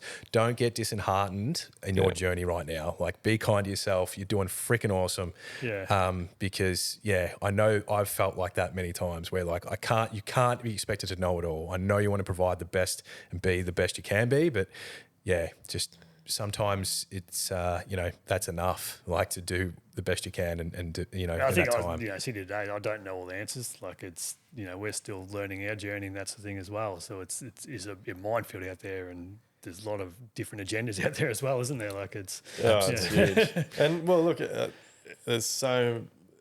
is so much money in our industry. Like, so it's hard to know if something's getting pushed for the right reasons. It is, yeah. I mean, on that note, we do have a couple of certified passive house projects, and funnily enough, one is using those typical products that you're referring to, and one is actually looking at all these alternative products that are basically have a cradle to the grave solution, so natural based, and they do come at a higher price point. Given in that occasion, it's a very small footprint. The budget, if most people saw that, would be expecting a home in a far bigger scale. But for that client, that was what they wanted to achieve, and it's it has got a lot of those products in it. And I mean, I don't think there is anything synthetic at all. Joinery. I take that back. Joinery. Yeah. But and look, again, I don't know everything about everything. Like, maybe, they're saying those products got a 50-year lifespan. Maybe they'll last 200 years. Like, you don't know. You don't know. No, they haven't been around long enough to know. Yeah. I do like that is one of the things that comes with what we do, though, is durability. I mean, bulk water is still number one, let's be honest. I don't think I've ever prioritised that differently. That's our main focus first and foremost, is making sure that house is not going to have water coming in anywhere, and then ensuring that the practices that we implement and the little details that we do, providing. So we take on durability with this hybrid process or hybrid home is it's not so much passive house based. It's probably a bit more like American building science approach that you can probably go for the building science. Yeah. So, I mean, again, there's usually, I think, 4 components to that, and it is bulk water at number one. Yeah. Is building science something that, because to be honest, I've only heard that term getting used in Australia probably in the last 2 years. Yeah. Yeah. Like, probably Anthony's speaking it. Yeah, probably. No, there's a few people that I won't name, but who have been well aware of this, have science backgrounds, and well aware of this for a lot longer than that, but probably haven't had the platforms that we have now to do that, or have chosen not to put themselves on those platforms because they're too busy kicking ass doing great things. But I agree. But the 4 things that we look at: bulk water, air tightness, vapor or moisture, and then thermal. Insulation is always at the bottom, whichever way you look at it is importance. Like, I think that's probably your approach too. So I think for me, like, the bulk water is like, apart from the home that fell over in Sydney not long ago, there's not too many homes that fully have structural fallover. Like, so to me, as a builder, I'm not overly concerned about structure, but I believe water will kill your home before 100%. structure. So like, and the bulk water, that includes coming in from the roof from faulty flashings, and that also includes your water membranes and waterproofing membranes internally. So that's one thing. And for me, with my background as a builder, I spent a lot of time initially doing large new homes, and then worked in the renovation space for a fair while. And the number of like renovations, extensions we did, that you'd pull off the vanity, and in behind there it's just mould and water damaged old hardwood floors, just been soaking there for like years. And so and that's bulk water, making sure your waterproofing's all up to scratch and that's the thing, and well and truly above what I call the code and that's the thing. So mate, I can't believe in this. Master Builders actually sent us some documents last week. It's like we've been waiting to get all this information on these changes that are coming in October, and they sent a heap of good stuff. But I can't believe they're only just making it standard that in wet areas it has to be the entire share area waterproofed and not just the internal corner and the fixings. Like, what the fuck? It's so wrong. No one in their right mind should be doing that. Yeah, like, why has that not been a standard forever? Should have been. But we've always done the whole area. Yeah, like, tank the whole thing. Yeah, like why would you not do that? Yeah, and the hard thing, the thing about waterproof, like you could do the really good job, but you take so much liability in your trades, like your tiler. It only takes like an apprentice tiler to come in, nick the something like you waterproof with his trowel, not care, and then you're buggered. But obviously, it comes back to getting good tradesmen. That's the thing. So, but like the waterproofing is so critical. Yeah. So I critical. always enjoy walking in and seeing a water stop like this far short of where it should be. And just all You know where that's going to go. Yeah. So where to from you guys from here? Like, is this these hybrid homes that you're building with the plasterboard? Like, is that something that is it happening with other builders? Like, are you? Yeah. So we work with we work across a few states with different various builders implementing these same practices, and it's I think we're just. I suppose it's always going to be David and I probably at the forefront of that and developing that, and then providing what we've learnt to others who want to adopt it as well, and that's probably something that will continue to always evolve and grow and work out how we can simplify construction detailing but still have the same outcomes, performance outcomes, and try and do it as affordably as possible. Yeah. So at the moment we only have the one project finished that way, and we're lock-up stage with the second one, and throughout the whole, job, I'm like, hey, Anthony, do you mind if I could change this so, that can be a bit more easier in that way? Like, yeah, no, that works. Yeah, do that. And like other times, like, oh, yeah, just be cautious, mate. So it's really good that, like, we are the way we built that home and the way we built the second one. And I don't know the way you built it. I think I've framed a home up differently every time. But it's like I'm always trying to do things a bit different and improve the processes and be quicker and more efficient. That's the thing, and that's like with the way we want to build these homes. That is to get it to a point. It's just really if we're talking about a detail and we think there's a risk of something like moisture or something, I'm usually on there doing like a moisture analysis or something. Like, oh yep, hey, cool, that's cool, let's do it.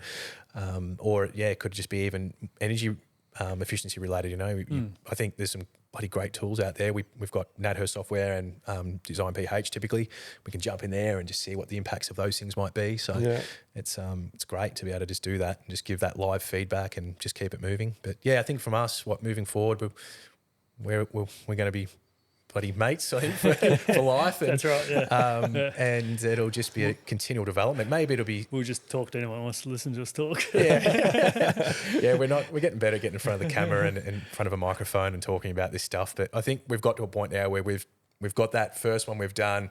We've got the sensors in it. We can talk about this with confidence now. As I said, like we put such a high value on making sure that we've done our own research, we've done our own testing before we sort of say, hey, this is what we think. And that's where we're at now. We've got it. We've got one there that we can say, yep, in that climate zone and this situation, this is the results. It's working. It's doing great things, and we're just going to keep taking it from there, I think. So, Anthony, you've touched a few times while we've been talking about you go to site and you check details and things, and I think you mentioned that you do inspections and stuff. So it sounds to me like you're all about the detail. Yeah, very detail focused. He loves the detail. Yeah, I do. But I think that's fantastic, because I feel, again, back to what we touched on before, like tendering scenario, taking the cheapest price, the designer or architect gets left out of the picture and the client goes off and builds a house with the cheapest quote, and then they substitute and change everything and throw the plans out the window. Yep. And again, I think this is an area where clients need to be more educated, because they don't know what they don't know. And then once the designer or the architect's out of the equation, the builder runs the show. Yeah. And so many builders are, because they don't know their overheads, they don't know their profit margins, they haven't quoted the job properly. From start to finish, they're trying to screw things and change things wherever they can to pull some more money back. Oh, run out of labour halfway through their build, and you can only imagine what's about to happen now. You've got to. I think that probably is one of the disclaimers with what we're doing here, is that you do need to be checking. You need to have that little bit of labour component in the construction for the communication, for the observation, for the testing. But in my opinion, the testing and those things is it's just got to be a non-negotiable. How do you know what you're getting if you're not checking it? Yeah. So is that do you charge like a per visit fee for that or do you have a fixed fee that's included in your design fees? Like, how's all that work? Yeah, so I made the decision maybe 6 to 12 months ago to just put it into my fee proposal for the design. So at the as-built verification, is just in as part of our fee now. Yeah. And if it was someone, say, who's building with, XYZ builders around the corner, and they've gone, hey, we've had this design done, we've got this builder on board, they don't really know what's going on. Well, they can choose to just have the blower door testing done, or they can choose to have blower door or thermal camera done, or they can have the whole as-built verification. And what we use as our benchmark or template for the as-built verification is an energy rating. Or, probably not going to be required for the passive house side of things, because the certification process is heavily documented anyway, but it's a NatHERS assessment, which is, I think, 90-something% of homes are assessed that way. And we just make sure that what that's been assessed at is what's occurring. There's new things coming in. I know with the draft certificates that are produced from NatHERS software from First Rate 5, they've got an as-built checklist, optional, but still, it's there. We're seeing really cool things coming into NatHERS assessments with air tightness and blower door testing as an optional sort of unregulatory mode thing. So you can start to see the impacts of what air tightness can do to the performance of a home. We've also, I've seen Hero just announce, which is one of the NatHERS software packages, everyone, but it's now looking at making assumptions on the occupant's thermal comfort and how that's going to work. And so it's going to go places. There was a great presentation by Matthew Cutler-Walsh from New Zealand Green Building Council there. He's developed a equivalent of kind of NatHERS over there, and it's phenomenal. It's kind of backed off of the back of PHPP or Passive House Planning Package, but it's got to be for the masses here too. We can't, it's got to work to what we do in Australia and our practices and how we do things and go about it. And I'm hoping as a part of that, it will sort of see the quality of builds lift a bit too. Do you get kickback from builders? Like if you go out to site and do inspections, do you find things that they haven't done right and you get kickback from them? They don't want to fix it or? Yeah. It's you don't know sometimes what you're about to walk into. Yeah. There's been some pretty standoffish events where we've kind of just got done what we've had to get done and just reported back, and thankfully there hasn't been anything more than that. But it certainly has them nervous when like the general managers just walking, pacing out the front with 3 other leading hands out the front of the building site when you're blower door testing and thermal cameraing, what's up. So, but because I imagine that there's a lot riding on it. The builder may not be needs a cash flow or needs a payment or something, and the payment won't come until you've signed off on certain things. Like it could be a pretty tricky situation. Yeah, and like anyone who's thinking about doing something like what we provide as a service, just talk to us. We're actually there to help. Like we've had one where the first few visits were pretty similar experience. Very standoffish, like barely get a word out, just watch you like a hawk. By the time we were, blower door testing, we were helping them find the leakage and fixing it and rectifying it. Like we're there to actually assist and help build and learn how to do these things better and build better. Yeah. Or I should say, in their eyes, they probably build exceptionally well, but, improve on those energy efficiency side of things and those little details that they may not have even known about, like air tightness and things like that. So I think I want to talk about a few things or get your guys' opinions on it. And again, I don't know, maybe I'll open a can of worms, but go for it. Like I have all these weird theories. Like my brain doesn't stop. I'm always thinking about shit. But like after I did that passive house course, and I was like, man, like is it like it's adding more materials in, like it's using all these other products and things, like it's like, do we as humans just need to take more ownership? Because like I feel like we're like our expectations of what we should have are skyrocketing, and I feel like why isn't it a little bit more old school? Like why do our houses have to do what we should be like we can do? So like if it's cold, go and put on a jumper. Yeah. Like if it's too hot, open a few windows and doors, get some breezes through. Like life's very comfortable these days, isn't it? Like it's, actually, that's the word, probably the word I'm looking for. Like we have all become very comfortable. Yeah. And I believe we expect other things to do what we could do, which in return would cut down on construction materials, cut down on waste, cut down on costs. I think it comes to the size of homes too. Like Australia's the second in the world.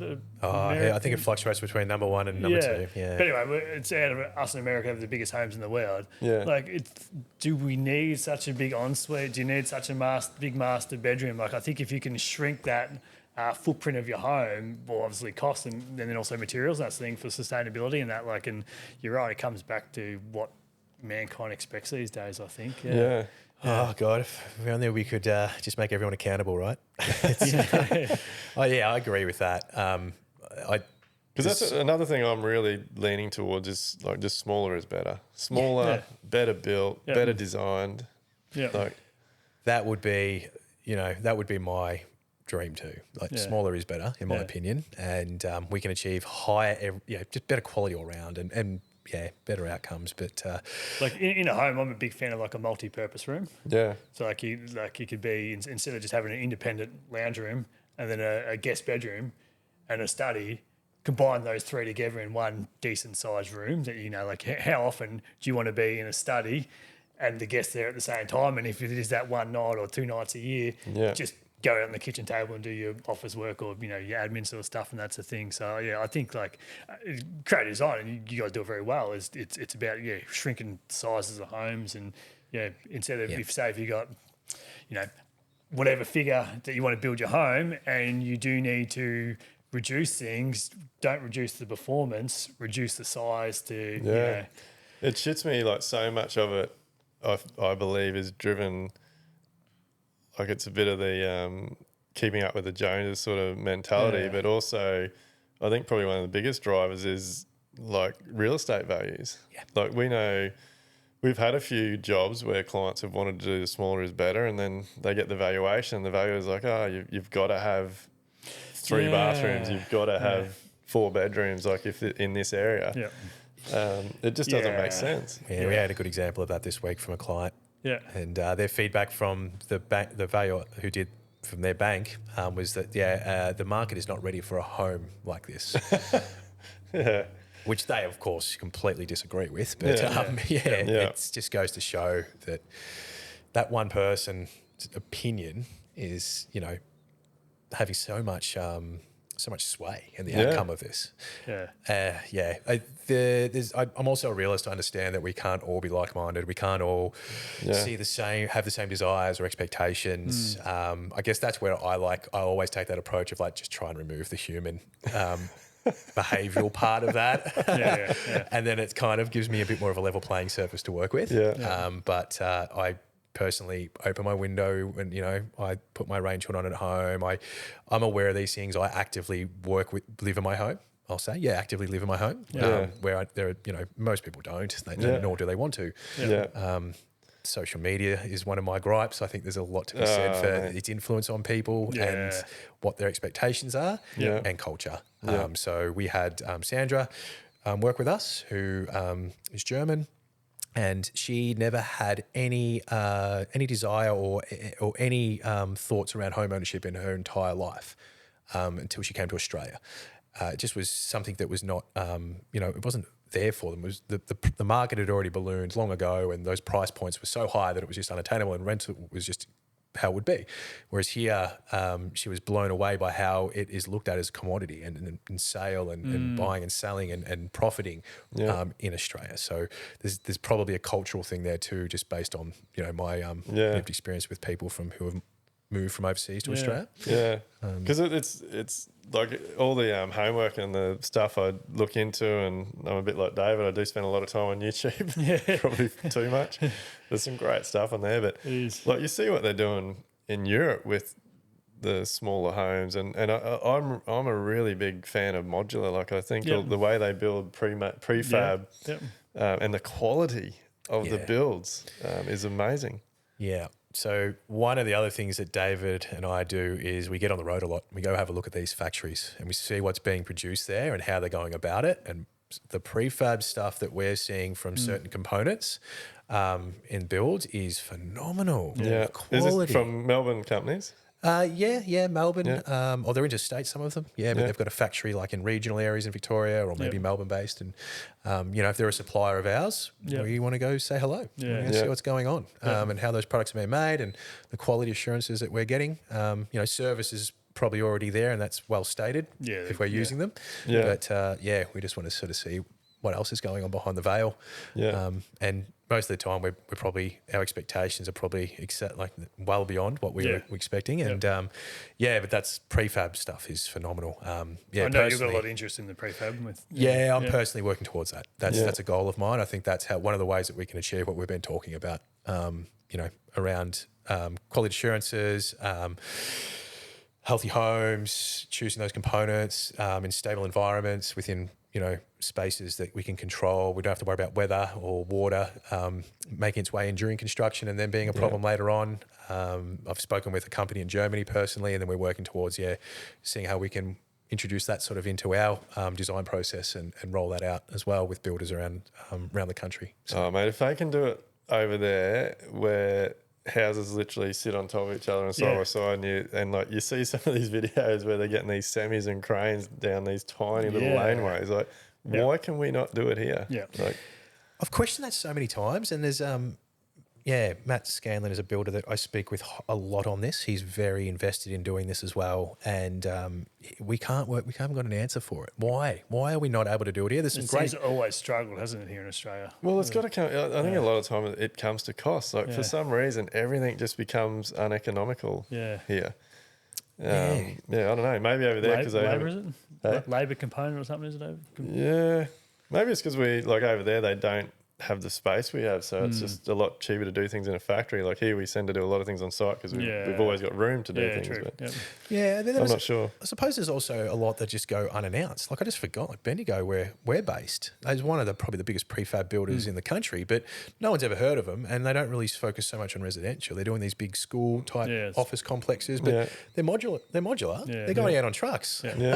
There's others in regional Vic who are focusing on homes as well, and they might have 6 to 8 or something homes under construction under that one roof at any time, but they just probably go a bit unannounced. I don't know. There's plenty that go under as well, and we've seen that over the last couple of years with a few of the major players liquidating, and unfortunately, so I'd like to know why with those ones particularly. Like, what was it that got you to that point? Why wasn't it successful?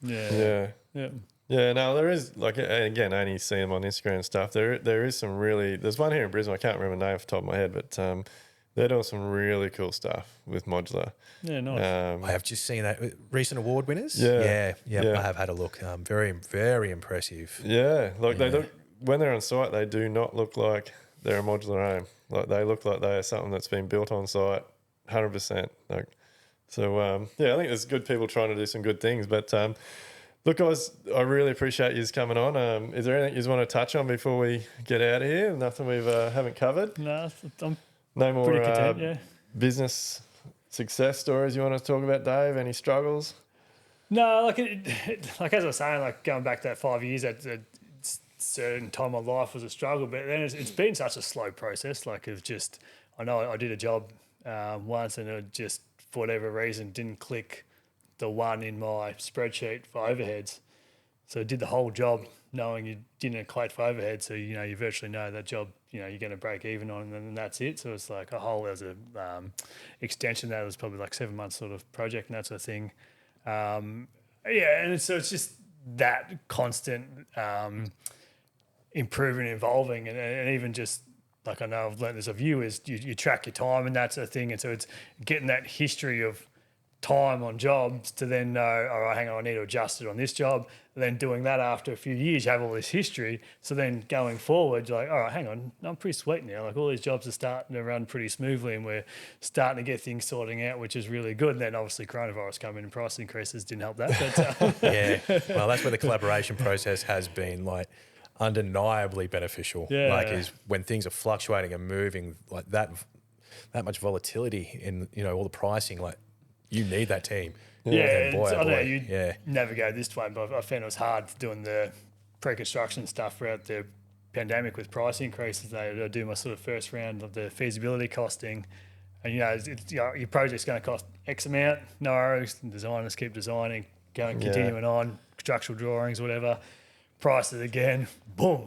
Oh, how the hell are we going to sell this to the client? Mate, we had 3, and I still feel bad for it. Like our process has worked like clockwork for so long, and then I think the last 6 months of 22 were the hardest because like the price increases were reasonably steady, and then like they just, I don't know why, they just seemed to take off. And we had 3 jobs that went through like first round estimates, made it to second round, got to third, and then were ready for their last final. Client had selected everything, ready to go. But in a 2, 3, 4 month period, the time it took to finalise engineering, get certification, like get everything wrapped up so that we could actually present our final costings.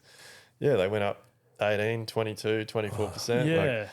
And it just became unfeasible for clients to do.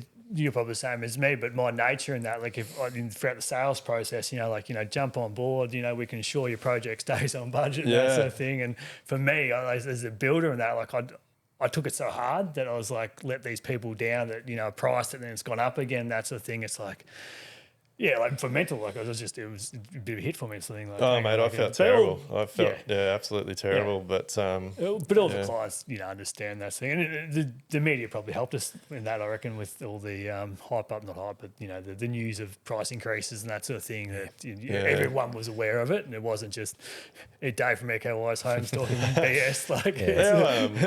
Like our clients, like all 3 of them actually said to us like, they already knew like before. So we, even like now, but it worked good through COVID. But like we have we're constantly in contact with our clients. So even if like we've told them, righto, this round of costing is going to take 6 to 8 weeks. Every, I don't know, 6 to 8 days, like we just send an email and say, hey, this is where we're at. This is what we're doing. This is what's going on. But and so through COVID, we were a lot of those emails were saying, hey, we've just received. So one of our hardwares actually that we use, they really helped us out. So they're actually sending out almost on a monthly basis. Yeah, we're getting monthly price increases, Yeah, but they were sending a list of every supplier that they sold and how much they went up. Yeah. So a lot of we were actually forwarding that on to a lot of our clients so the clients could see what we were dealing with. Yeah. And so, they, even as disappointed as those 3 clients were, they knew it was coming. Yeah. I definitely, when I'm doing the proposal for a client, like I say, it takes me 6 to 8 weeks to get something back to them. And I just always just check. I'm fully explaining to them, like, all right, so I've emailed your plans out to all my trades and suppliers. They're going to tender it for my process. From the back end, I'm going to start doing all the carpentry sort of stuff, and then update them just so I've got a few quotes back. I expect that others back by X date, but they're like school children, they're going to be late with their homework and that sort of thing. So don't expect it straight away, but just sort of try and be transparent with them and communicate with them and that sort of thing. So but mate, data's huge. Like I can't recommend people enough. It's probably like the data for us as builders is like you with your as constructed drawings. Oh, no, I collect data on everything as well. So every task that team members are working on, it's recorded and logged. If you are not collecting your data, you're doing yourself a disservice. It's like I didn't do it forever. Yeah. Like it blows my mind that people don't do it. Yep, it's the first point of call for any new proposal. It's everything. It's when it comes to that side of business, it's everything. I'm really I'm super keen to hear that because I believe that like I'm on this mission to help builders, but I believe architects, designers, trade, like everyone's in the same boat. Like I reckon there's a lot of architects, designers out there that don't have a clue what it's costing to run their business. Yeah, no, they wouldn't. I was one of them. Yeah. So I started where everyone else did it when you start business. It probably takes you, and I think I will say one thing. What I reached out. Like there was a point where I pretty much hit rock bottom with where things were at. Same scenario, made redundant from my role where I was. Luckily, I was registered, had all my insurances in place. I'd been working on the side for years anyway. So I took the leap. Just had, my daughter was born 3 months earlier, my first child. Renovating a house, halfway through the renovation, and this all goes down. So you're left sort of going, well, what do I do? So you have a crack. I was lucky enough to jump on a construction project with a good friend, and we went in together on that partnership on a one-off deal, and we walked away with some money, and that's what funded my business. And we basically, from there, I blew it all and through mistakes, just burnt cash, just learning the hard way. Got to rock bottom, and that's where all the personal development comes from. Because once you're in that much pain and misery, you want to change. You're going to change. We've been talking about this. Yeah. Shay and I have been talking about this a lot lately. Like everyone that comes on the podcast, it's like, why do we as humans have to get to rock bottom before we realise we got to do something? I don't know what it it's is. an interesting one because I definitely can vouch for that. Like for me, I think it comes back to a bit of like resilience and like if you just go for a cruisy life, you don't build that resilience and you don't want to change things. But it's when you actually go for that hardship, it's like, you know, it strengthens you and then you change something. And like I know for me, like go back to those, you know, what I call maybe dark years or whatever. It was only like a few months ago I actually went flicking back through my Google Photos and looking back at that time. It's like the first time ever. It's like actually they weren't too bad. They went all right. Like it's been that hard to get through it, but now you actually look back and it's like, okay, I now know I had to go through that to become what I am now and what the business is, sort of thing. So it's they're not done. They're good. It's your journey. You've got to look at it like that. You know, like if you can reflect on that and see, from a different mindset and a light now like that, that's great. Yeah. I think though, in reaching out to builders, I've had so much more communication and they've opened up and spoken with me. For whatever reason, I have not seen that with designers. When I've been probably blanked by more designers than I have them respond to me. Like they just, for whatever reason. But builders, I don't know if I've ever actually had one not get back to me. Whether or not it was like, haven't got time, mate, sorry right now, or not right, you know, not in a position right now to have a chat, whatever. But at least they've responded and gotten back. So I'll give that for whatever's going on in the construction side now with builders particularly, like, you're opening up. The new generation's doing something. Yeah, there's something happening there. There is amazing It's network podcast, of people. mate. Yeah. No, but it is seriously guys like you. Like, let's call you the Godfather. But like you put yourself out there. You've been vulnerable. So I was like, oh, if Dwayne Pearce can be vulnerable, I can be vulnerable. And then everyone else is doing that sort of thing. And mate, if anyone I still to this day get told by family members, people that know me since I was a kid, that like they cannot believe that I am doing this shit. Because and like I said before we started, this is all happening because of the messages that we've saved. You've saved my life, you've saved my family, you've saved my business. But not only that, I over feeling the three of us, I'm creating so many new mates by doing this. Like just having these conversations and being open and talking about things. I just think it's a no-brainer. And anyone listening, especially if you're a designer, reach out. Like if you're going through anything we're talking about right now, please do, because maybe Dwayne can set up some blind dates or something for you. Yeah, perfect. Because I think we could benefit as well from this, and not to say that we shouldn't all be anyway, but I just speaking from experience. But I think it comes back to just improving the industry. Yes. A rising tide floats all ships, and that's the thing. So, like, if we can chat between builders and you can chat between designers, it's about improving it, whether that's from a performance, to build better homes, or just profitable businesses and that sort of thing. And builders generally have a bad rap of being bad people and cowboys and that sort of thing. But I don't think we're all that way. There's some amazing builders out there that are doing some good things, and it's great that we can all chat. I truly believe now, just from where I've come from and where I'm at, because I was a person. I believe there is thousands and thousands of incredible builders out there that get to a point where the stress of trying to keep the business alive, trying to keep paying the bills takes over. And they lose the passion. And when you lose the passion, you treat the clients badly. You blame everybody. You blame the associations, the industry bodies, the architects, designers, the clients, like everyone. It's everybody else's fault that you've ended up in the situation you're in. And it's not until you get to that point where you take ownership that shit will change. And it's not just builders. I think it's designers and architects as well. It's everyone. I mean, the synergy that we've been able to create with what we do has greatly assisted definitely me, and I hope both of us in those trying times. You might have had a shit week, or there might be some cash flow problems because of stalls in a project or something like that. But when you're running a business, or we're both running businesses, we can have those meaningful conversations regardless of whether you're a builder, designer, or any of those things. There's definitely been times I've reached out to you, and there's times you've reached out to me and saying like, hey mate, I'm pretty lean on cash flow at the moment, or this is happening, and oh mate, that's no good. You want a coffee?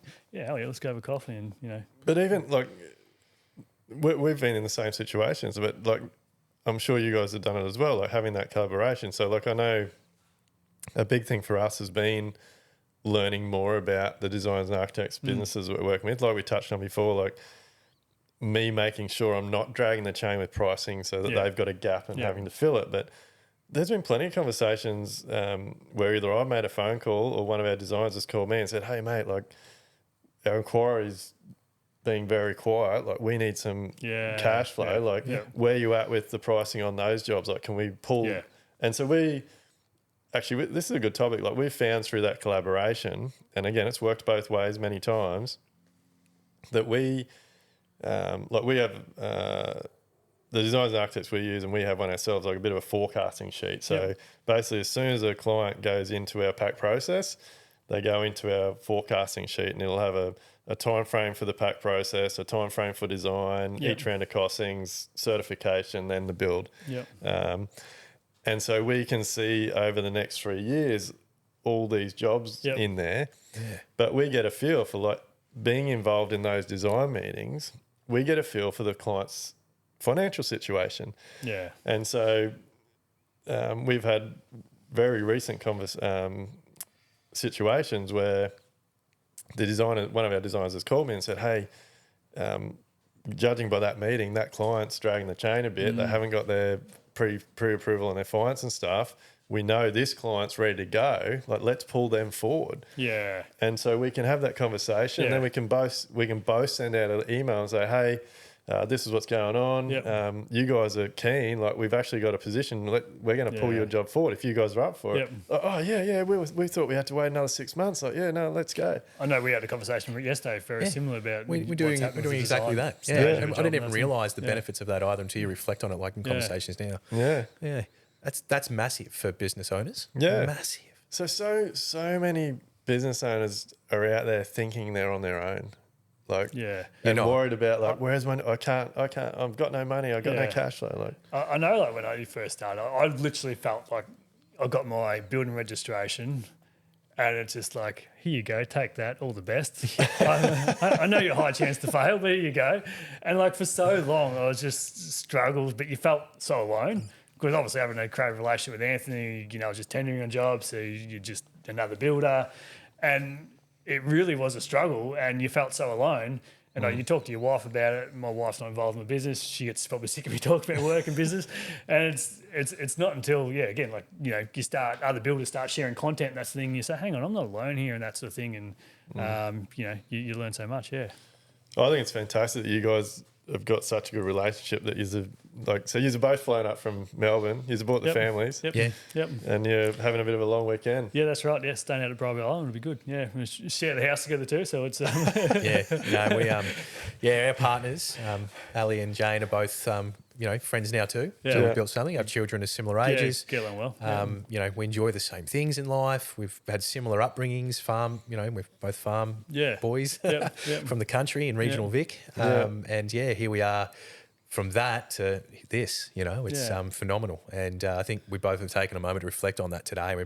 I'm very grateful, it really is amazing what I know the whole, hybrid thing, I definitely could not create it by myself.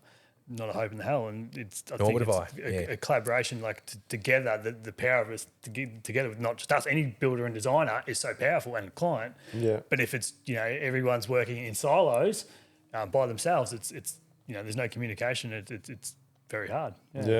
I would say for anyone out there that's listening that's wanting to collaborate, like, you don't make it about the I know when I was back in the day running a shit show, like, I would go and chase work for architects, designers, because I wanted to do the big flashy house, or I wanted to get the more higher dollar clients or whatever it was. But it's got to be personal. Like, 100% it's similar to selecting the client, isn't it? Like, as far as, you want to work for that client that's a good client to work for. You want to work for the designers that are good people to work for, that if you're doing a job and, you work for the designer, they might say, no, you got to change that. It's like, there's nothing documented in the plans. Like, well, no, you just got to change it. But at least, like, if you've got a good relationship, you can say, that's, not right, but, let's chat through it together, sort of thing. And, everything works out well. Like, And it's not always the best fit, Like, we've we're fortunate enough to have that great synergy, and it's worked great. But there's occasions where you may not be able to see or have similarities or a relationship that's something to continue on with, and that's fine. That's just life in general. So don't get too downhearted on that as well. If you've tried and it didn't work that time, like it will work. Do you guys? Shit, we're going to end up going all night here, but anyway, we'll wrap it up soon.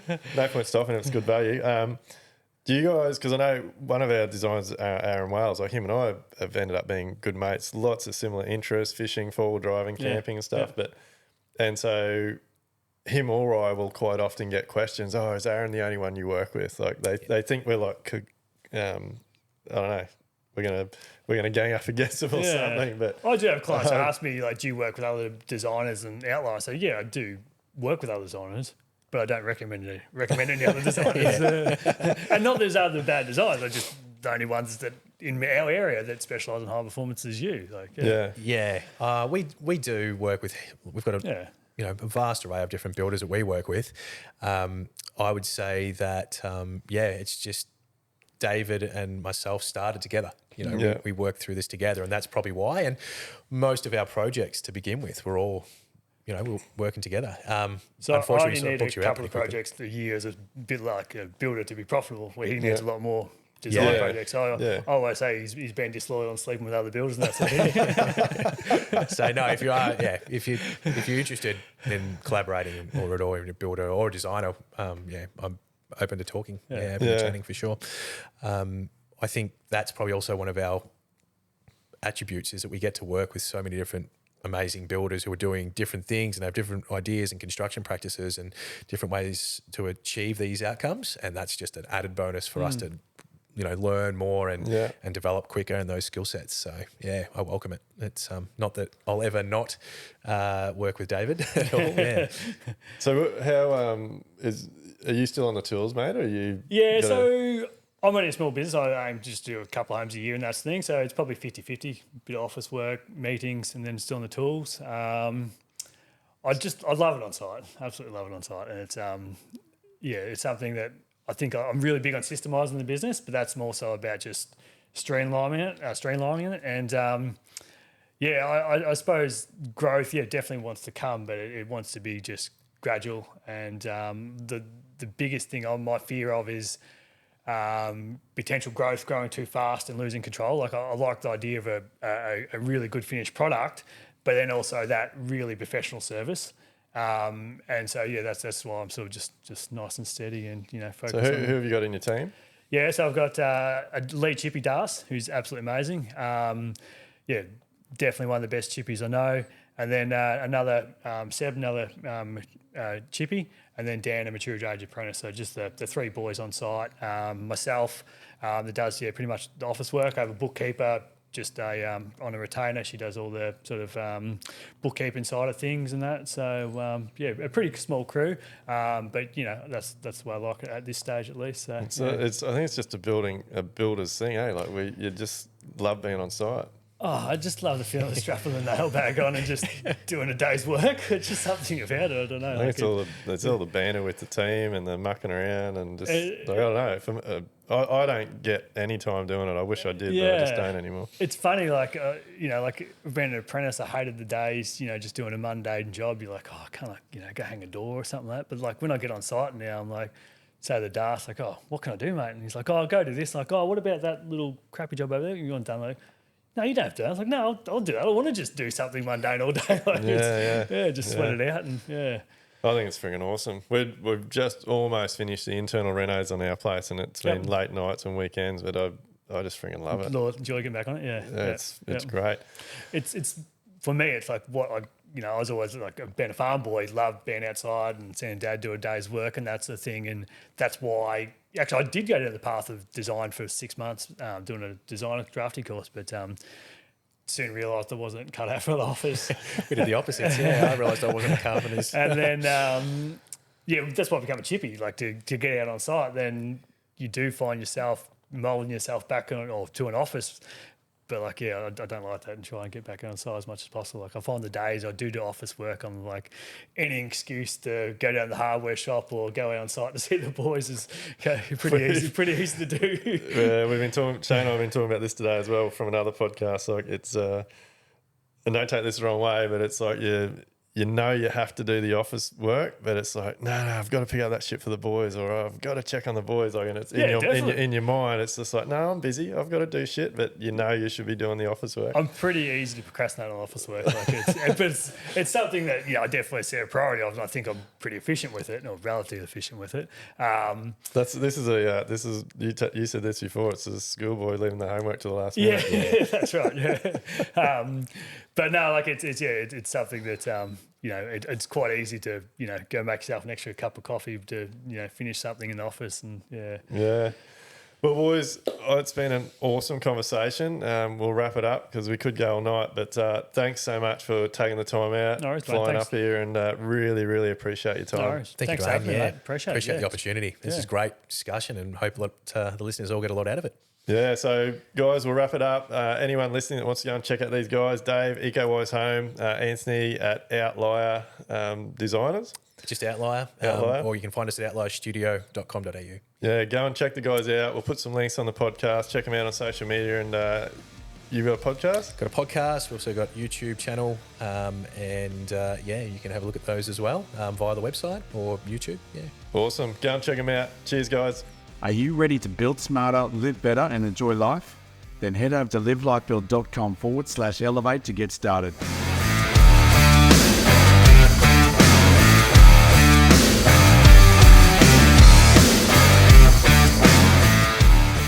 Everything discussed during the Level Up podcast with me, Dwayne Pearce, is based solely on my own personal experiences and those experiences of my guests. The information, opinions, and recommendations presented in this podcast are for general information only, and any reliance on the information provided in this podcast is done at your own risk. We recommend that you obtain your own professional advice in respect to the topics discussed during this podcast.